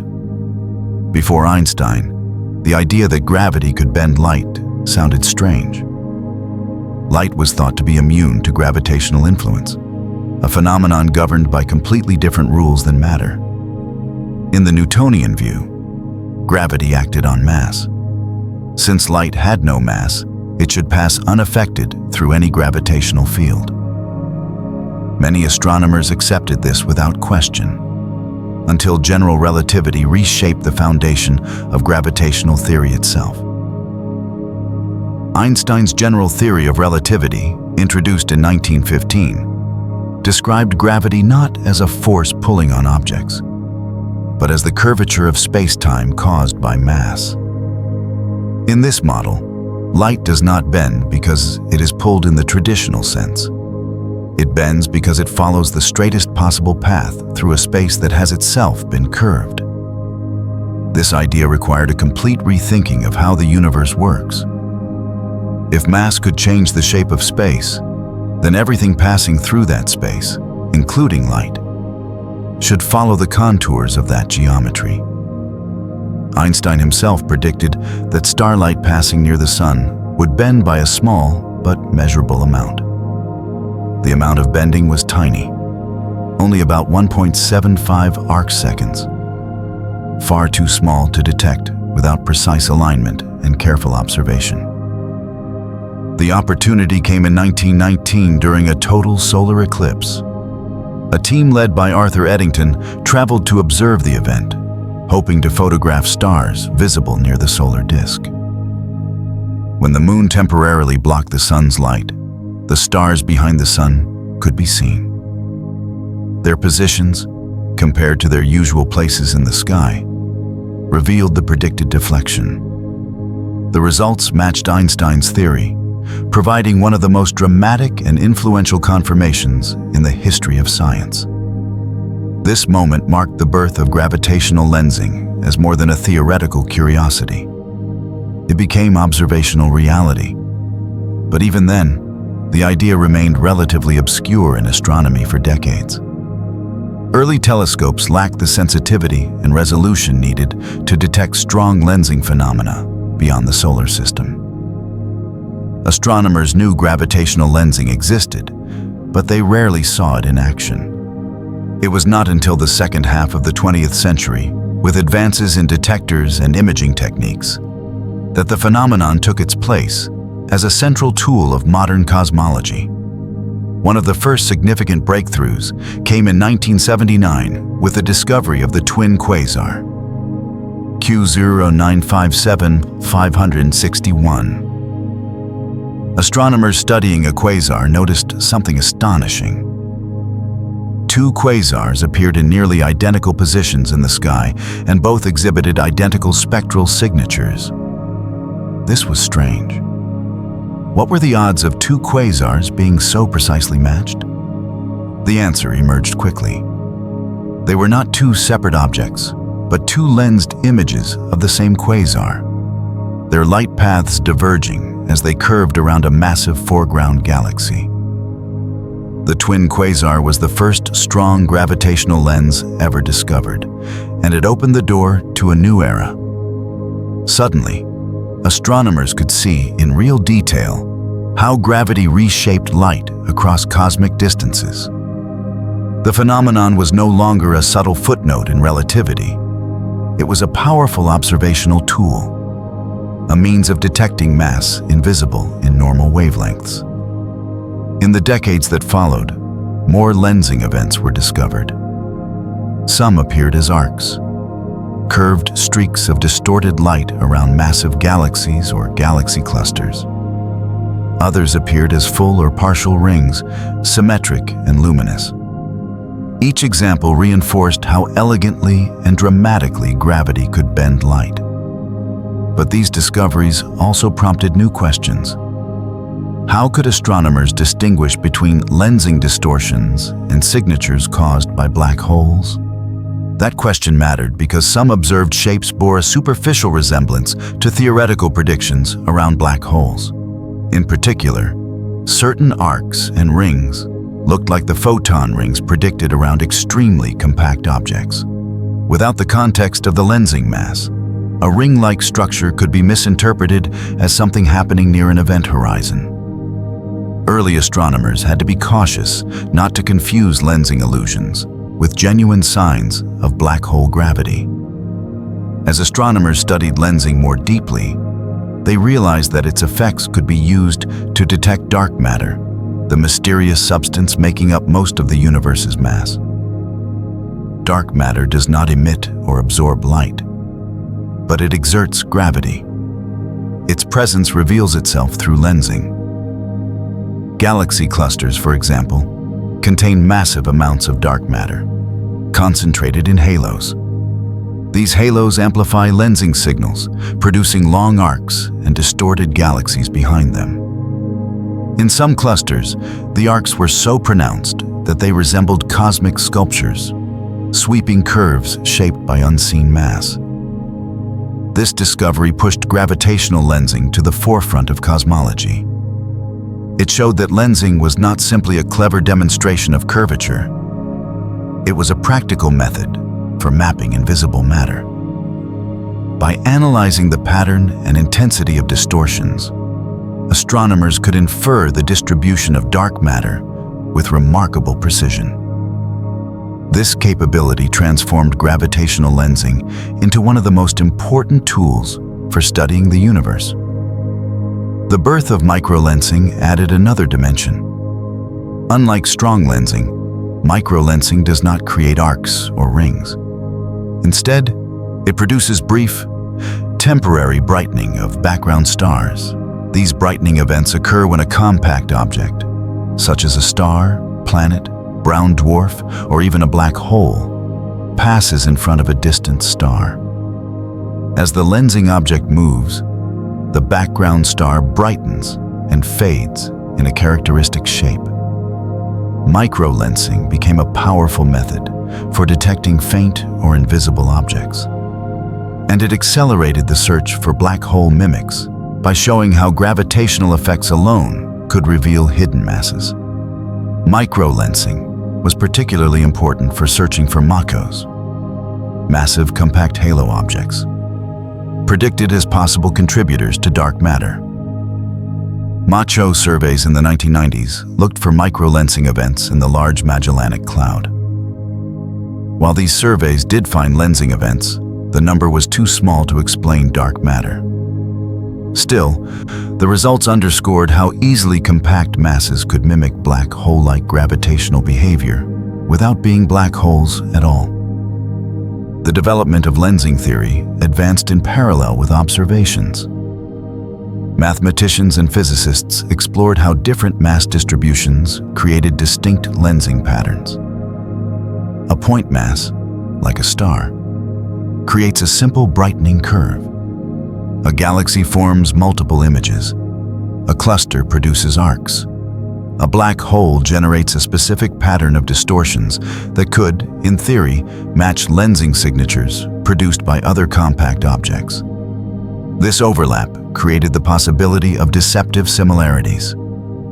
Two very different physical systems might produce similar visual results simply because gravity bends light consistently, regardless of the source. As data poured in from ground and space-based observatories, astronomers refined lensing models to account for subtleties. They learned how to distinguish between lensing arcs, Einstein rings, and black hole photon rings. They studied the brightness profiles of rings, analyzing whether they resulted from redirected light or from matter orbiting near an event horizon. They examined time delays in quasar lensing, using them to measure cosmic expansion. In each case, the ability to interpret gravitational lensing correctly depended on recognizing that appearances could be misleading. The arrival of the Hubble Space Telescope transformed gravitational lensing research. Hubble's sharp vision revealed arcs and rings that had been smeared or hidden in ground-based observations. These images captured the public imagination. They looked like cosmic artwork, graceful curves painted by gravity. For astronomers, they offered unprecedented clarity in identifying lensing events and distinguishing them from potential black hole signatures. Some of the most famous Hubble images, such as the Einstein rings in distant galaxy clusters, showcased lensing in its most striking form. And yet, even with clearer images, the risk of confusion remained. Some arcs were faint or partial, resembling incomplete rings. Some distortions appeared near regions where black holes were suspected. In such cases, astronomers had to rely on context. The mass of the lensing object, the distribution of matter around it, and the known distances of the sources involved. These factors help distinguish between a gravitational lens and the shadow of a compact object. As lensing matured as a field, its role in the story of black hole mimics became undeniable. It taught astronomers that light can deceive, not because it lies, but because the universe bends it in ways that challenge intuition. It revealed how powerful gravity can be without requiring an event horizon. And it demonstrated how a simple alignment of objects could create shapes, rings, arcs, crescents, that evoke the silhouette of a black hole. The birth of gravitational lensing as both a theoretical and observational field laid the groundwork for understanding how the universe creates illusions. It prepared astronomers to spot false shadows, recognize distorted light paths, and appreciate the subtle differences between true black hole signatures and mimics shaped by entirely different physical processes. Einstein rings, arcs, and the illusion of darkness. As gravitational lensing matured into a well-understood phenomenon, certain patterns began to stand out as especially striking. Among these, Einstein rings and gravitational arcs became icons, visual demonstrations of curved space-time that looked almost unreal in their symmetry and elegance. Yet their beauty also created an interpretive challenge. Some of these structures, particularly when observed in low resolution, resembled features astronomers once expected to see around black holes. The universe, through its natural laws, sometimes created shapes that mimicked the outlines of these mysterious objects, leading to questions and confusions that ultimately deepened the field. To understand how these illusions arise, it helps to look closely at Einstein rings. An Einstein ring forms when a distant light source, a massive lensing object, and an observer align very precisely. Light from the background source bends symmetrically around the lens, reaching the observer from multiple directions.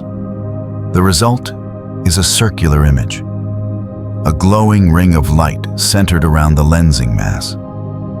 The phenomenon was predicted mathematically before it was ever observed, and when the first high-quality images emerged, they were breathtaking. A perfect, glowing circle in the sky is rare, and its very symmetry draws attention. Yet this symmetry can complicate interpretation.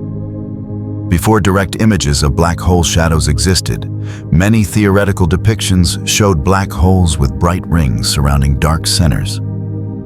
These illustrations were intended to represent the photon ring around a black hole, the light that orbits near the event horizon before escaping. Superficially, this resembles an Einstein ring.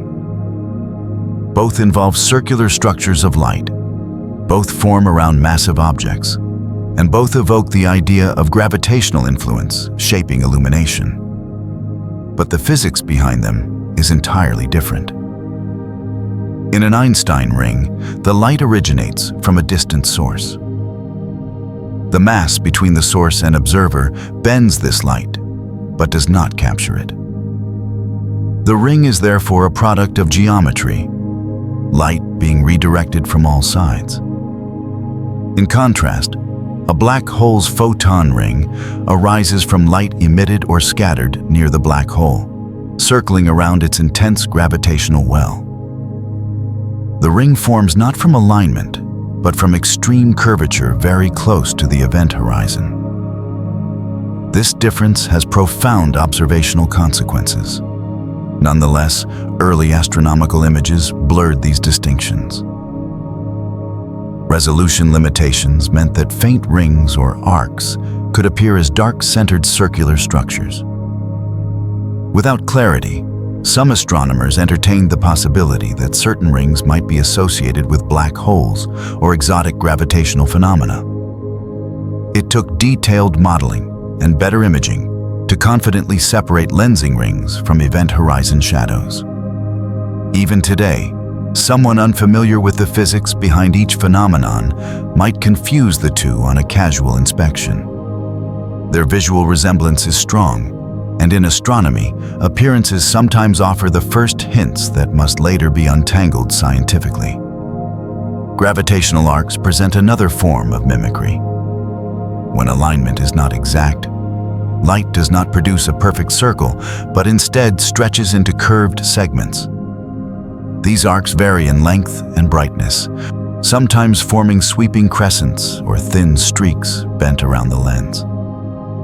In some cases, the arcs appear nearly circular, enclosing a region that looks darker than its surroundings. These shapes can evoke the appearance of a partially illuminated black hole, especially when seen in blurred or partial views.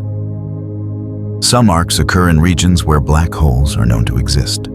For example, in the centers of galaxy clusters, supermassive black holes reside in massive central galaxies. The arcs formed by lensing through the cluster may appear around these galaxies, creating imagery that seems to show bright curves surrounding central dark regions. Without careful analysis, one might assume these arcs directly illustrate black hole effects rather than broader gravitational distortions. This overlap reinforces a key theme. The universe often produces shapes that resemble black hole signatures, even when black holes play no direct role. Einstein rings and arcs become even more deceptive when multiple lensing layers are involved. In some cosmic environments, a background galaxy is lensed by several masses along the line of sight. These combined effects warp the light into complex patterns, semi-rings, nested arcs, or multiple images arranged in circular configurations. The patterns can look almost deliberately arranged, as though the universe were sculpting designs. These shapes challenge astronomers to decode the underlying mass distribution responsible for the distortions. In the process, they learn to separate true gravitational complexity from illusions that mimic more compact gravitational sources. The illusion of darkness is another notable mimic created by gravitational lensing. Consider a massive foreground galaxy lensing the light from a more distant galaxy. The foreground object itself may be very dim or even obscured by dust.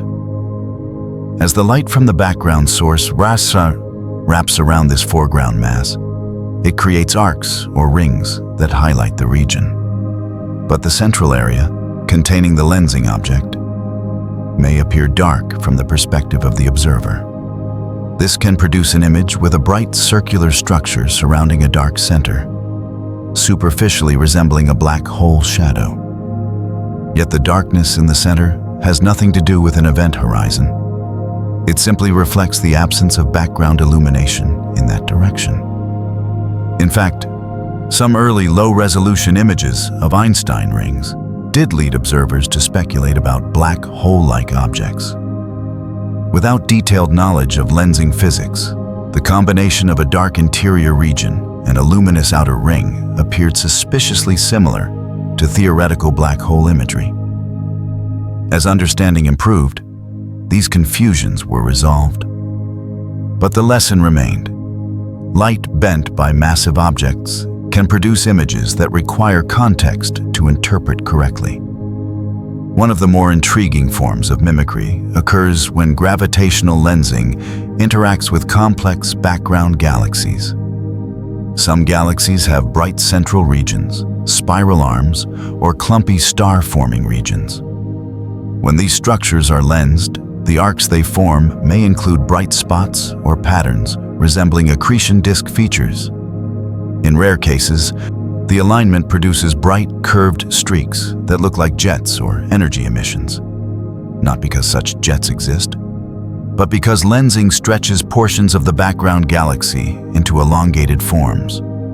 These illusions emphasize the need for spectral and dynamical analysis before assigning physical interpretations to visual patterns. Some arcs and rings even produce illusions of rotation. When background objects vary in brightness or contain asymmetrical features, lensing can smear these into shapes that appear to curve in specific directions. To a casual observer, the curvature might suggest motion or spin. This is particularly misleading around galaxies known to host supermassive black holes. Observers unfamiliar with the details might assume the arcs demonstrate the influence of the black hole, when in reality they are shaped by the much larger halo of dark matter surrounding the galaxy. The complexity increases when examining galaxy clusters. These clusters act as enormous lenses, with arcs appearing around multiple foreground galaxies at once. Sometimes the arcs intersect or overlap, producing visual structures that resemble spirals or ringed systems. The densest regions of these clusters may even create small, nearly closed arcs that look remarkably like circular features. Without precise redshift measurements and detailed modeling, such shapes could be mistaken for compact, massive objects. The interplay between arcs, rings, and darkness underscores a core idea. Gravity shapes what we see, and the shapes it creates can overlap across different physical contexts. The universe is a master of repeated forms. Circular symmetry arises from many different gravitational situations, not just black holes. Curvature in light paths can appear around any mass distribution with the right alignment.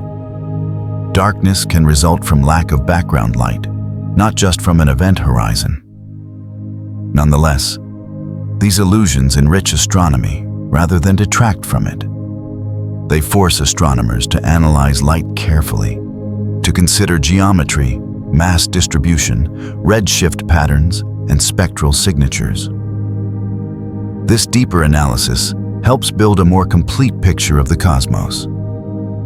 It teaches caution against assuming that a shape implies a specific cause. And it highlights how the universe, following simple physical laws, produces an astonishing variety of patterns that intersect visually, even when they differ fundamentally in origin.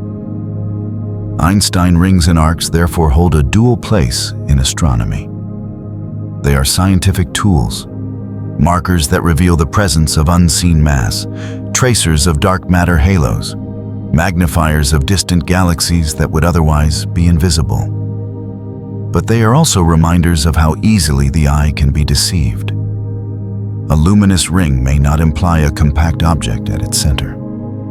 A dark patch surrounded by arcs may not indicate an event horizon. In the story of black hole mimics, gravitational lensing sits at a central chapter because it demonstrates how profoundly mass can sculpt appearance, and how a careful observer must look beyond the first impression to understand the true nature of what is being seen. Lensing versus black holes, how light escapes the impostors. One of the most essential distinctions in astrophysics, and the key to understanding black hole mimics, lies in the simple but profound fact that light always escapes gravitational lenses and other compact objects, whereas it cannot escape a true black hole. This difference, although conceptually straightforward, took decades for astronomers to fully appreciate. It is the foundation for separating genuine event horizons from all the illusions that nature creates. Gravitational lensing bends light, sometimes dramatically, curving its path around massive objects, magnifying distant galaxies, and producing arcs, rings, and duplicate images. Yet no matter how striking these distortions may appear, the photons involved always find their way out. They brighten the sky rather than disappear into darkness. In contrast, a black hole represents a region of space-time where escape physically ceases to be possible. Beyond its event horizon, every direction leads inward, not outward. Light that crosses this invisible boundary loses all connection to the outside universe. This makes an event horizon not just a conceptual boundary, but an observational one, shaping the appearance of everything around it. In lensing phenomena, the bending of light produces structures that may seem exotic, but ultimately preserve illumination. Photons traveling near a massive galaxy or cluster may loop almost fully around it, taking paths that bring them toward the observer from several directions.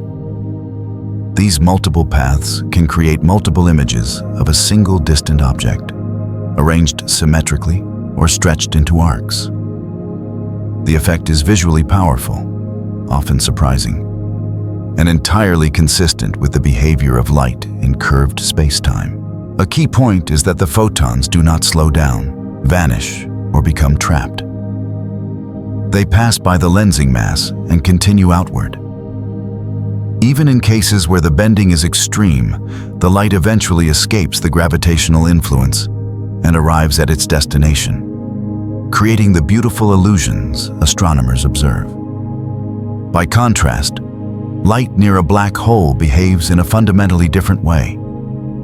As photons approach the event horizon, space-time curvature becomes so intense that all outward paths converge inward. Once a photon crosses that boundary, no amount of speed or direction can return it to the outside. The photon's fate is sealed by the geometry of space-time itself. This forms the true darkness that defines a black hole. The shadow seen in images of the M87 black hole, for example, is not produced by obscuring dust or by the absence of background illumination. It is a literal shadow cast by the event horizon, the region from which light is permanently lost. The brightness around this shadow arises not from lensing, but from the glowing gas orbiting the black hole at great speeds, heated by friction and compression. Even the thin ring of light forming around the shadow is produced by photons that skim just outside the event horizon in unstable orbits before eventually escaping. This difference between redirected light and trapped light is what separates gravitational lenses from true black holes. Yet the visual similarities between lensing features and black hole shadows have, at times, led to confusion. For instance, an Einstein ring, a perfect circle of light created when a foreground object bends the light of a background source, can resemble the circular silhouette expected around a black hole. But the center of an Einstein ring is not dark because light is being swallowed. It is dark simply because the foreground object blocks or fails to transmit background light. No event horizon exists there.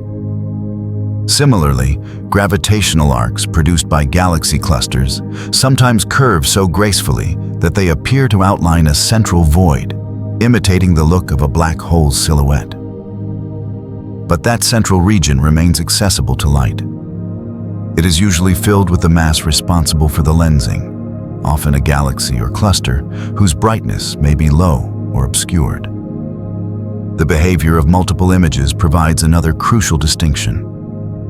A gravitational lens splits light into separate paths, causing the same object to appear more than once. Quasars, for example, may appear as 2 or 4 identical points of light because different photon paths converge on Earth at slightly different angles. Each path encounters different gravitational potentials and path lengths, sometimes causing one image to appear before another. Black holes do not produce such duplicates. Although photons can orbit a black hole before escaping, the resulting pattern does not create separate, distinct images of the same background object. Instead, it produces a single thin photon ring and a central shadow, with no replication of sources.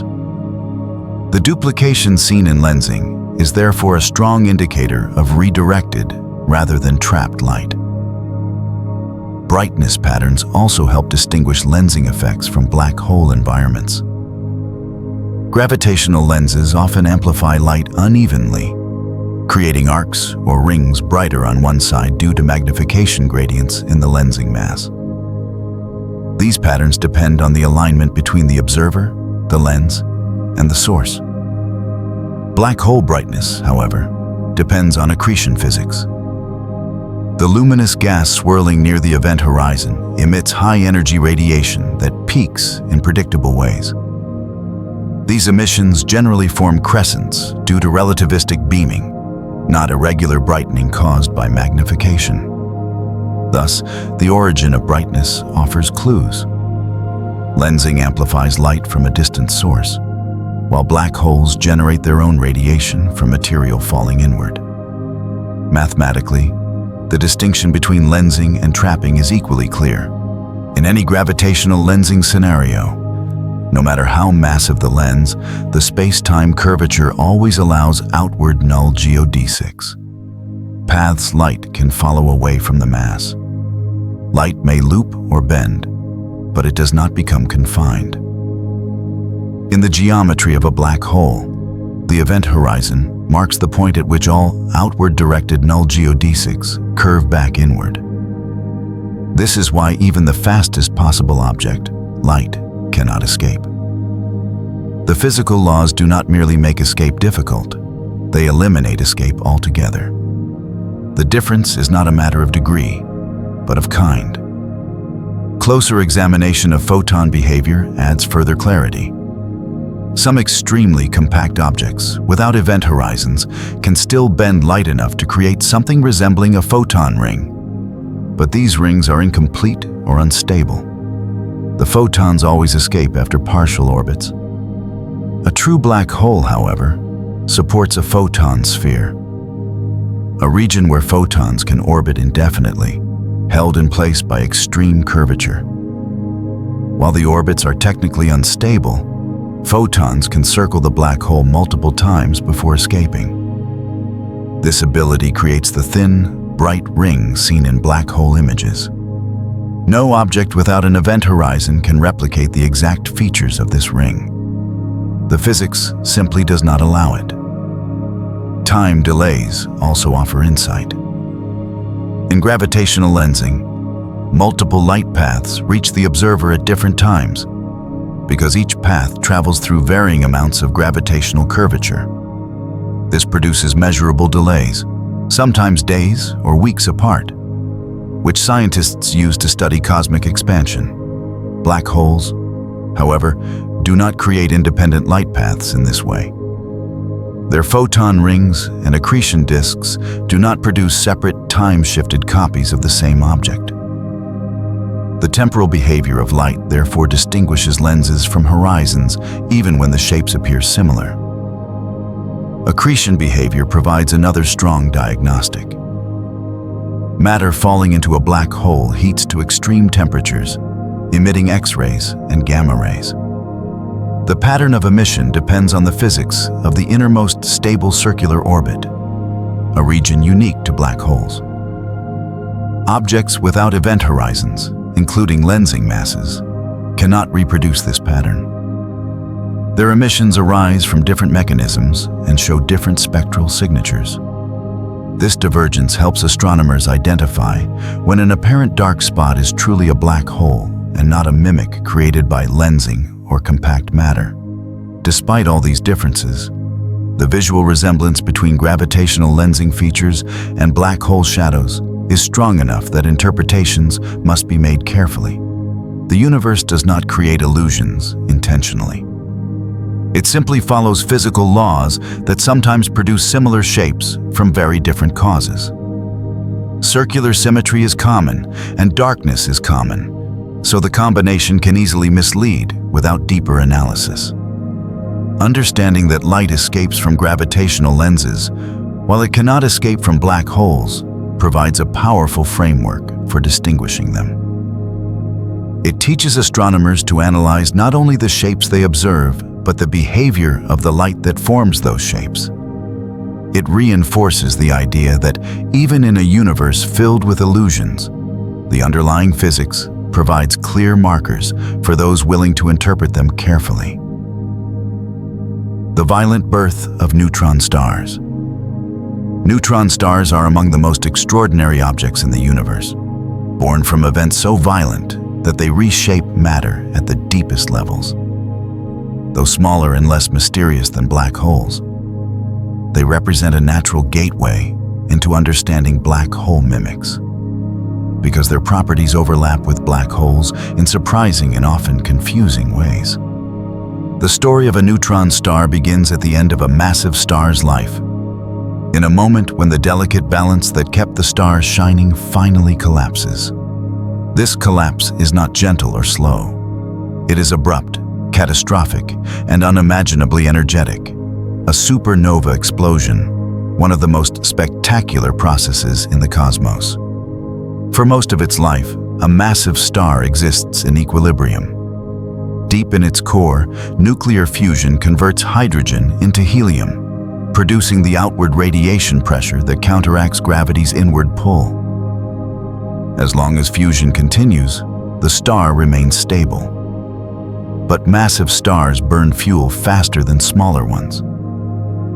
Eventually, they exhaust the lighter elements and move on to fusing heavier ones, helium into carbon, carbon into oxygen, and so forth.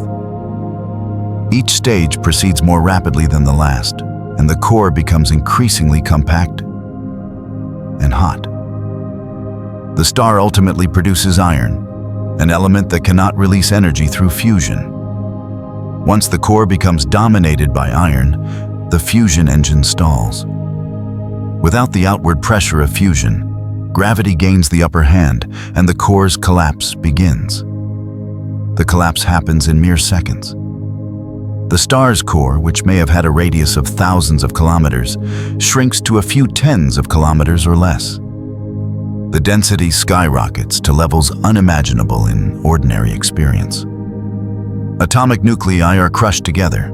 Electrons are driven into protons, creating neutrons through a process called electron capture. This transformation releases an immense surge of neutrinos, elusive, nearly massless particles that carry away a significant portion of the star's binding energy. The collapsing core becomes so dense that the neutrons themselves push back, creating a quantum pressure known as neutron degeneracy pressure. This pressure halts the collapse before it can continue toward forming a black hole, provided the star's initial mass is within certain limits. This sudden halting of collapse sends a shock wave back through the star's outer layers. The shock wave, energized by the intense neutrino flow, blasts outward in a titanic explosion, the supernova. The outer layers of the star are expelled into space at incredible speeds, enriching the interstellar medium with heavy elements.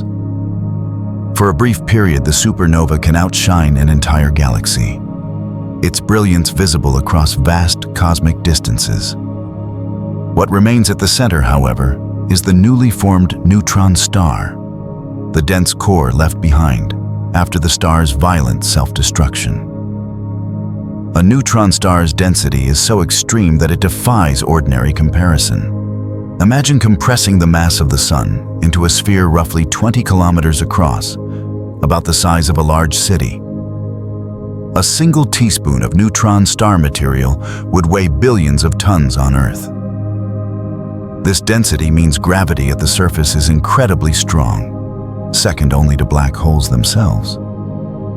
Light passing near a neutron star bends significantly, and the star's intense gravitational field affects the motion of nearby objects in ways reminiscent of black holes. This is one reason neutron stars are sometimes thought of as natural black hole mimics. They are not as compact as black holes, but they come remarkably close, occupying a borderland where matter behaves in extreme and unfamiliar ways. The interior structure of a neutron star adds to its unusual nature. The outermost layer consists of a thin crust of atomic nuclei packed tightly together. Beneath this crust lies a region where nuclei become so compressed that the distinction between individual atoms begins to blur. Deeper still, the star is thought to contain a superfluid of neutrons, a quantum state in which particles move collectively without resistance. Some models suggest even more exotic matter may exist in the core, such as hyperons or deconfined quarks. These possibilities are still under investigation, but they highlight the neutron star's role as a laboratory for extreme physics, one that black hole mimics sometimes emerge from theoretically. Neutron stars also spin rapidly. Conservation of angular momentum forces the collapsing core to rotate much faster as it shrinks. Just as an ice skater spins faster when pulling their arms inward. Many neutron stars rotate dozens or hundreds of times per second. These rapid rotations can create intense magnetic fields, sometimes 1 trillion times stronger than Earth's. When combined with the star's density and compactness, these magnetic fields produce phenomena such as pulsars, neutron stars whose radiation beams sweep across space like cosmic lighthouses. Pulsars emit regular pulses of electromagnetic radiation, often with astonishing precision. Their presence helps identify neutron stars and distinguish them from black holes. Yet pulsars only represent a subset of neutron stars. Many neutron stars do not emit regular radiation beams, and some are so distant or faint that their emissions are difficult to detect. These undetected neutron stars contribute to the population of objects that could be mistaken for black holes, especially when their masses are at the upper limit for neutron stars.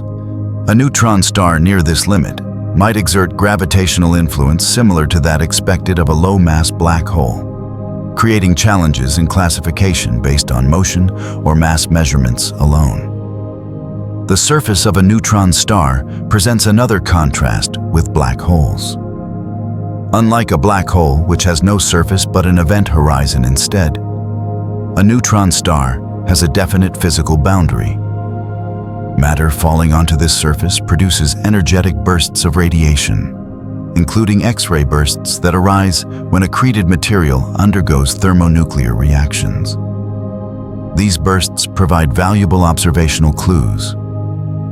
If astronomers observe bursts of this kind, they can confidently conclude that the object is a neutron star. But if no bursts occur, the situation becomes less clear. Some accretion conditions suppress bursting behavior, even when a surface exists. This ambiguity means that, under certain circumstances, a neutron star can mimic some of the observational features expected for a black hole. Neutron stars also bend light due to their strong gravitational fields. A photon leaving the surface of a neutron star must climb out of a deep gravitational well, reducing its energy and shifting its wavelength.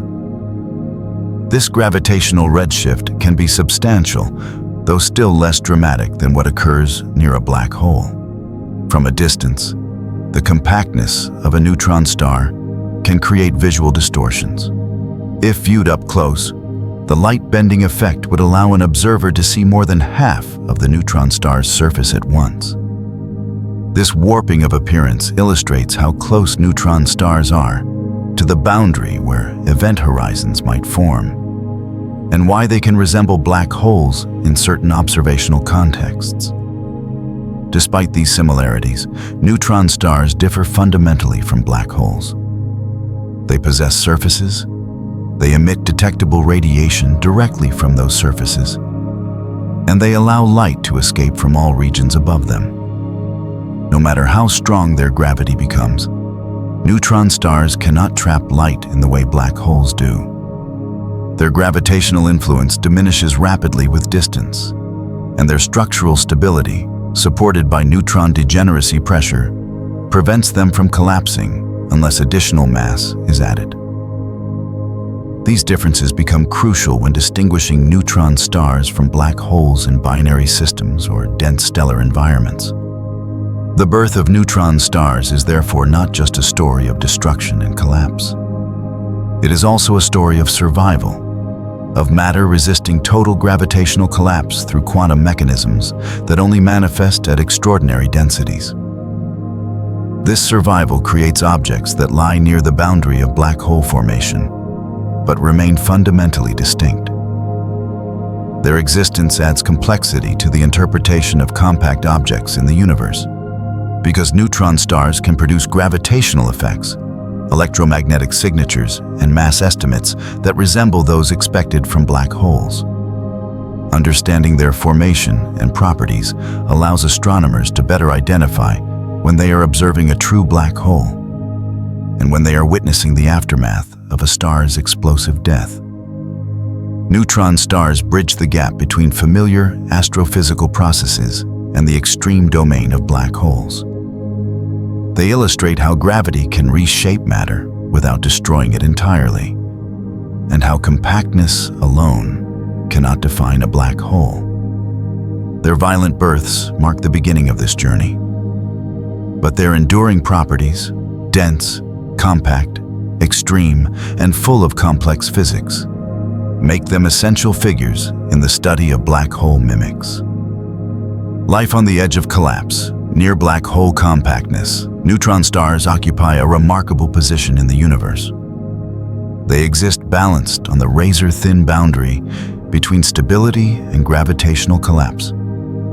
Their extreme density brings them so close to the conditions of a black hole that, in some contexts, they behave as if they were miniature cousins of these darker, more mysterious objects. This proximity to the brink creates a unique category of astrophysical bodies, objects so compact and intense that they share many characteristics with black holes while still retaining fundamental differences. Understanding this precarious equilibrium is essential for interpreting observations and distinguishing neutron stars from true event horizons. A neutron star's compactness is its defining feature. The term compactness in astrophysics refers to how much mass is concentrated in a given radius. In the case of neutron stars, the mass of the Sun, or even slightly more, is compressed into a sphere only about 20 kilometers wide.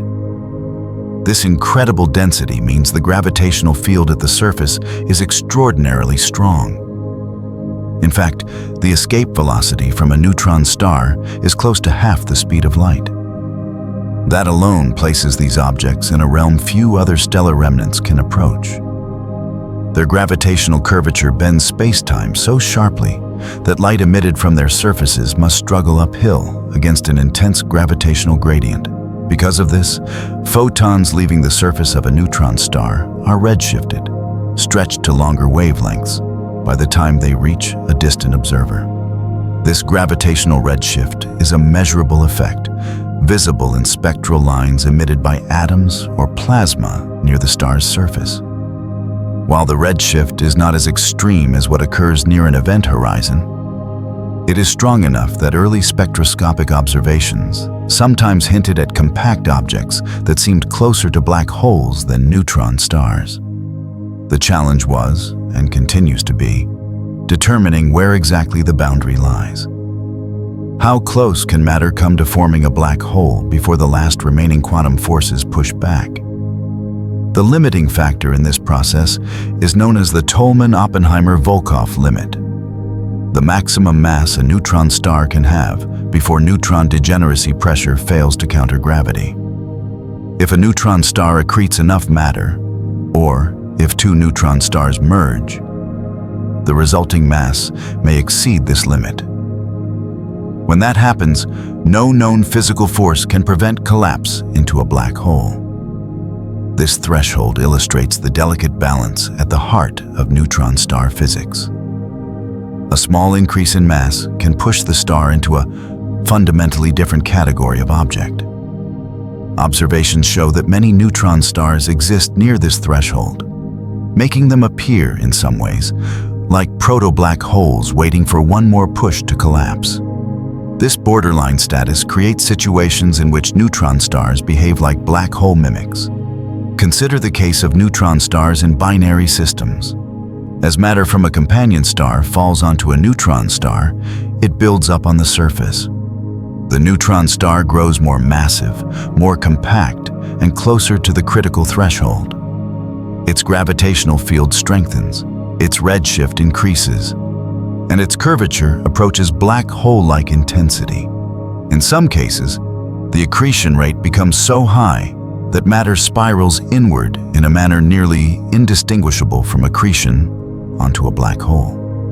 The emissions produced by these disks, X-rays, gamma rays, and bursts, can mimic black hole signatures closely enough that distinguishing between the two requires fine analysis of timing patterns and surface interactions. One of the clearest markers separating neutron stars from black holes is the presence of a surface. But that very surface complicates neutron star observations because it produces behaviors that can imitate black hole phenomena under certain conditions. For example, a neutron star nearing its mass limit may accrete matter so efficiently that the impact of material on its surface becomes difficult to detect. The accretion disk's inner edge may behave similarly to the innermost stable circular orbit around a black hole.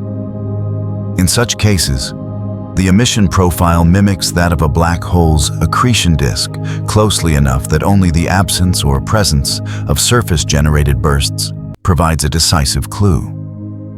Yet even this clue can become ambiguous, because not all neutron stars produce detectable bursts. The compactness of neutron stars also affects the motion of objects around them. When astrophysicists observe the orbit of a companion star, they can infer the mass of the central object. If the mass exceeds the known range for neutron stars, the object is categorized as a black hole. But neutron stars near the upper mass limit may blur this boundary. A neutron star with a mass just below the collapse threshold can exert a gravitational pull similar to that expected from a low-mass black hole. In systems with limited observational data, distinguishing between these possibilities becomes a challenge. This overlap has, at times, led astronomers to misclassify certain compact objects until further evidence became available. Neutron stars near the brink of collapse may also exhibit unusual internal states. The extreme densities inside these stars push matter into regimes not reproducible on Earth. As pressure increases, exotic particles may form, hyperons, meson condensates, or even deconfined quarks. These states of matter, predicted by certain theoretical models, reduce the internal pressure supporting the star. This process brings the neutron star even closer to collapse, making it even more compact. Such softened states deepen the resemblance between neutron stars and black holes. Because a neutron star with exotic matter may have a radius significantly smaller than one composed only of ordinary neutrons. Smaller radius means stronger redshift, greater curvature, and stronger mimicry. Close encounters between neutron stars and black holes further illustrate their mutual proximity in gravitational behavior. In compact binary systems, where a neutron star orbits a black hole, gravitational effects shape the neutron star's structure. Tidal forces may stretch or compress the star, creating distortions in its magnetic field and emissions. Even in these extreme environments, the neutron star's identity depends on its ability to resist collapse. But if tidal interactions strip matter from the neutron star or cause it to exceed its mass limit, it collapses instantly into a black hole. This sudden transformation highlights how thin the margin truly is. One moment the object is a neutron star, the next, it is something entirely different. The near-collapse nature of neutron stars also complicates their role as gravitational wave sources. When two neutron stars merge, the resulting object may, depending on total mass, remain briefly as a hypermassive neutron star before collapsing. This transient phase, lasting perhaps milliseconds, occupies the very edge of physical possibilities. During this period, the object may emit gravitational waves with frequencies approaching those expected from black hole mergers. The electromagnetic signature, too, may blend features of neutron star activity and black hole accretion. Such short-lived states serve as natural experiments, showing how matter behaves at the threshold between stability and collapse, and how hard it can be to categorize an object in this border region. Observers studying isolated neutron stars also encounter mimicry. Some neutron stars are born spinning rapidly and maintain strong magnetic fields. These can accelerate particles to high energies and produce emissions resembling the jets often associated with black holes, particularly those in active galactic nuclei. The mechanisms differ. Neutron star jets arise from magnetic field interactions rather than from material near an event horizon. But the visual similarities can be striking. Under certain circumstances, a neutron star jet, viewed from a distance, could be mistaken for a miniature version of a black hole jet. Without multi-wavelength data, even experienced astronomers must proceed cautiously when interpreting such emissions. Even thermal emissions from neutron stars sometimes overlap with signatures expected from black holes. A hot neutron star can emit soft X-rays with spectra that mimic the residual glow of a quiescent black hole accretion disk. Distinguishing between the two requires understanding the underlying physics of emission, the presence of a surface, and the cooling processes unique to neutron stars. In the absence of detailed spectral data, misinterpretations can occur. These overlapping characteristics demonstrate why neutron stars are central to the study of black hole mimics. They reside at the boundary of gravitational possibility, pushing physical laws to their extremes without crossing the threshold into an event horizon. Their near-collapse compactness produces behaviors: strong gravitational lensing, extreme redshifts, intense radiation patterns, rapid spins, so similar to black holes that separating the two requires careful and often multi-layered analysis. By studying neutron stars at this edge, astronomers learn not only about the stars themselves, but about the nature of collapse, the limits of matter, and the signatures that truly identify a black hole. Neutron stars, especially those close to their maximum mass, illustrate a profound truth about the universe. Compactness alone does not define a black hole. The difference lies in whether the object has crossed the boundary where escape becomes impossible. Everything about a neutron star's behavior hints at that boundary, approaches that boundary, and sometimes threatens to cross it. But until that collapse occurs, it remains a star, dense, strange, and remarkably capable of impersonating a black hole, while still maintaining its own identity. How neutron stars bend light and distort space-time. Neutron stars, despite being far smaller than black holes, possess gravitational fields strong enough to bend and deform the path of light in dramatic ways. This ability to warp space-time lies at the core of their identity as black hole mimics. They do not trap light, nor do they create event horizons, but their compactness pushes general relativity into regimes where intuition breaks down. The way they manipulate light reveals how closely they approach the threshold of becoming black holes, and how their gravitational influence can confuse observers trying to classify distant cosmic objects. To appreciate this, it is helpful to explore the relativistic environment surrounding a neutron star and understand how photons behave in such extremes. When light escapes from the surface of a neutron star, it must climb out of a deep gravitational well. This journey fundamentally alters its properties. The intense gravity redshifts photons, stretching their wavelengths and reducing their energy by the time they reach an observer. A neutron star's surface gravity is hundreds of billions of times stronger than Earth's, and the redshift it produces is one of the clearest observational signatures of its extreme compactness.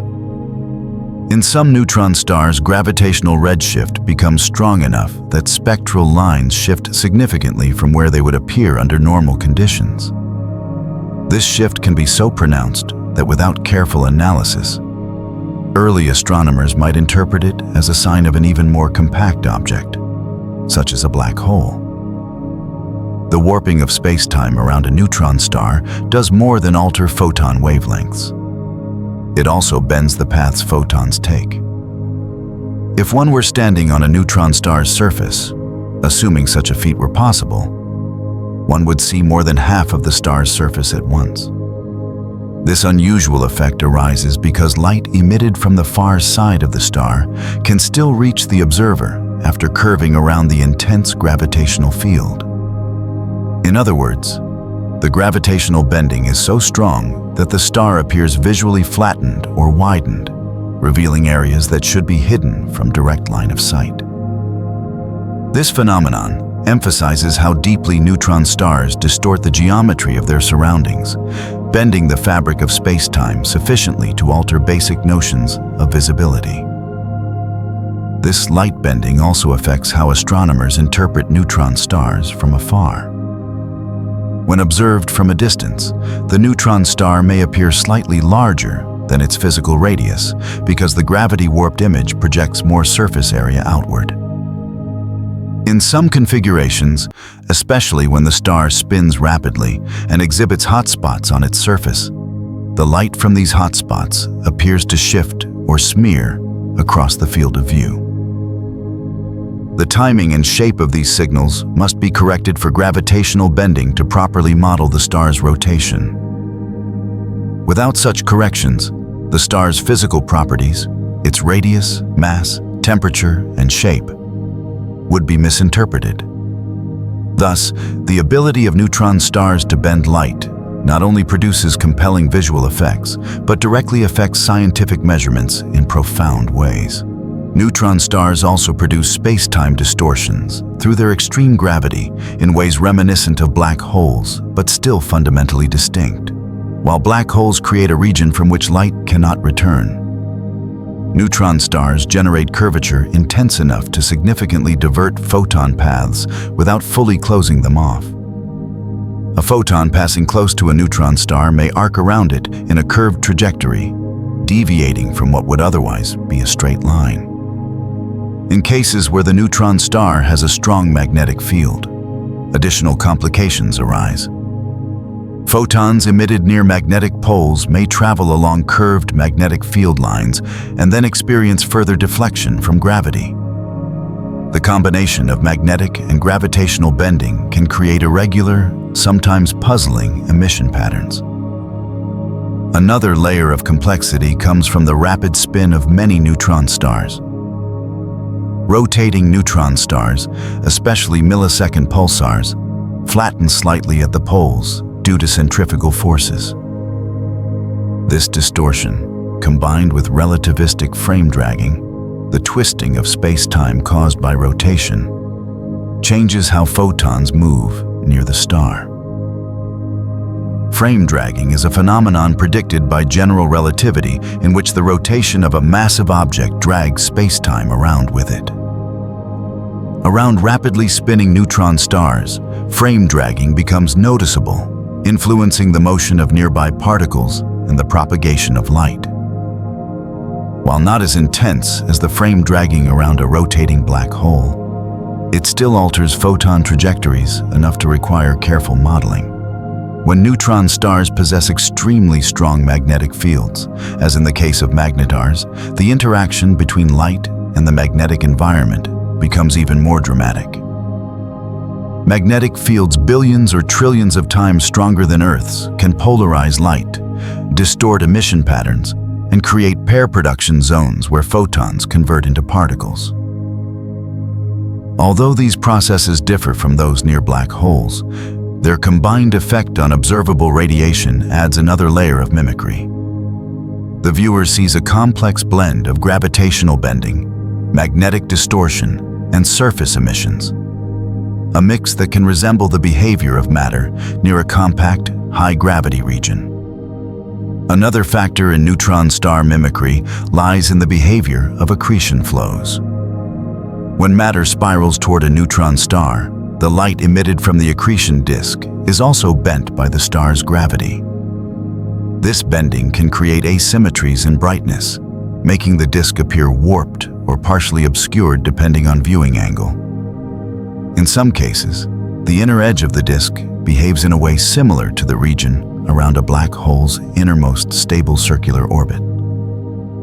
The bending of light from these regions can produce silhouettes or brighten crescents that superficially resemble those seen near black holes, especially when resolution is limited. Yet when one analyzes the emissions carefully, differences emerge. Neutron stars have surfaces that contribute additional radiation, while black holes do not. Moreover, the rapidly evolving environment around neutron stars contributes to visual distortions. Hotspots on their surfaces, regions heated by magnetic field decay or accretion, rotate into and out of view. As these spots emit radiation, the gravity of the neutron star bends light from behind the star toward the observer, making hotspots visible even when they are partially hidden. The timing of these pulses provides crucial insights into the star's structure, but without accounting for gravitational bending, these observations become impossible to interpret correctly. This kind of light warping also gives neutron stars their characteristic pulsation patterns, which must be disentangled from gravitational distortions to understand the star's true geometry. The intense curvature around neutron stars also affects nearby matter. Gas and plasma in orbit around the star follow paths determined by the curved space-time geometry, which influences the shape, temperature, and variability of the accretion disk. In systems where neutron stars are in close binary orbits, tidal interactions and relativistic effects combine to distort the accretion structure. These distortions, illuminated by X-ray and gamma-ray emissions, can appear similar to emissions produced around low-mass black holes. Only by analyzing the timing patterns and looking for signs of a surface can astronomers determine whether the observed object is a neutron star or something more compact. Neutron stars even create gravitational environments where light can orbit temporarily. Although they cannot sustain stable photon orbits as black holes do, their intense gravity can deflect light into partial loops. A photon passing extremely close to a neutron star might circle it once or more before escaping. These many times bent paths do not form a true photon sphere, as around a black hole, but they illustrate how close neutron stars come to replicating such behavior. Only the absence of an event horizon limits how far the mimicry goes. All of these effects, the bending of light, the red shifting of photons, the influence of intense magnetic fields, the distortions caused by rapid rotation, the shaping of accretion flows, and the quasi-orbital behavior of passing photons combine into a complex visual and physical environment. This environment is rich enough to imitate some of the observational features of black holes, especially when data is limited or obscured by distance. Even with modern instruments, distinguishing between a neutron star's light warping effects and those of a black hole requires careful measurements and theoretical modeling. But it is precisely this complexity that makes neutron stars essential to understanding black hole mimics. They reveal the boundary conditions of extreme matter and show how close astrophysical objects can come to creating black hole-like phenomena without actually forming an event horizon.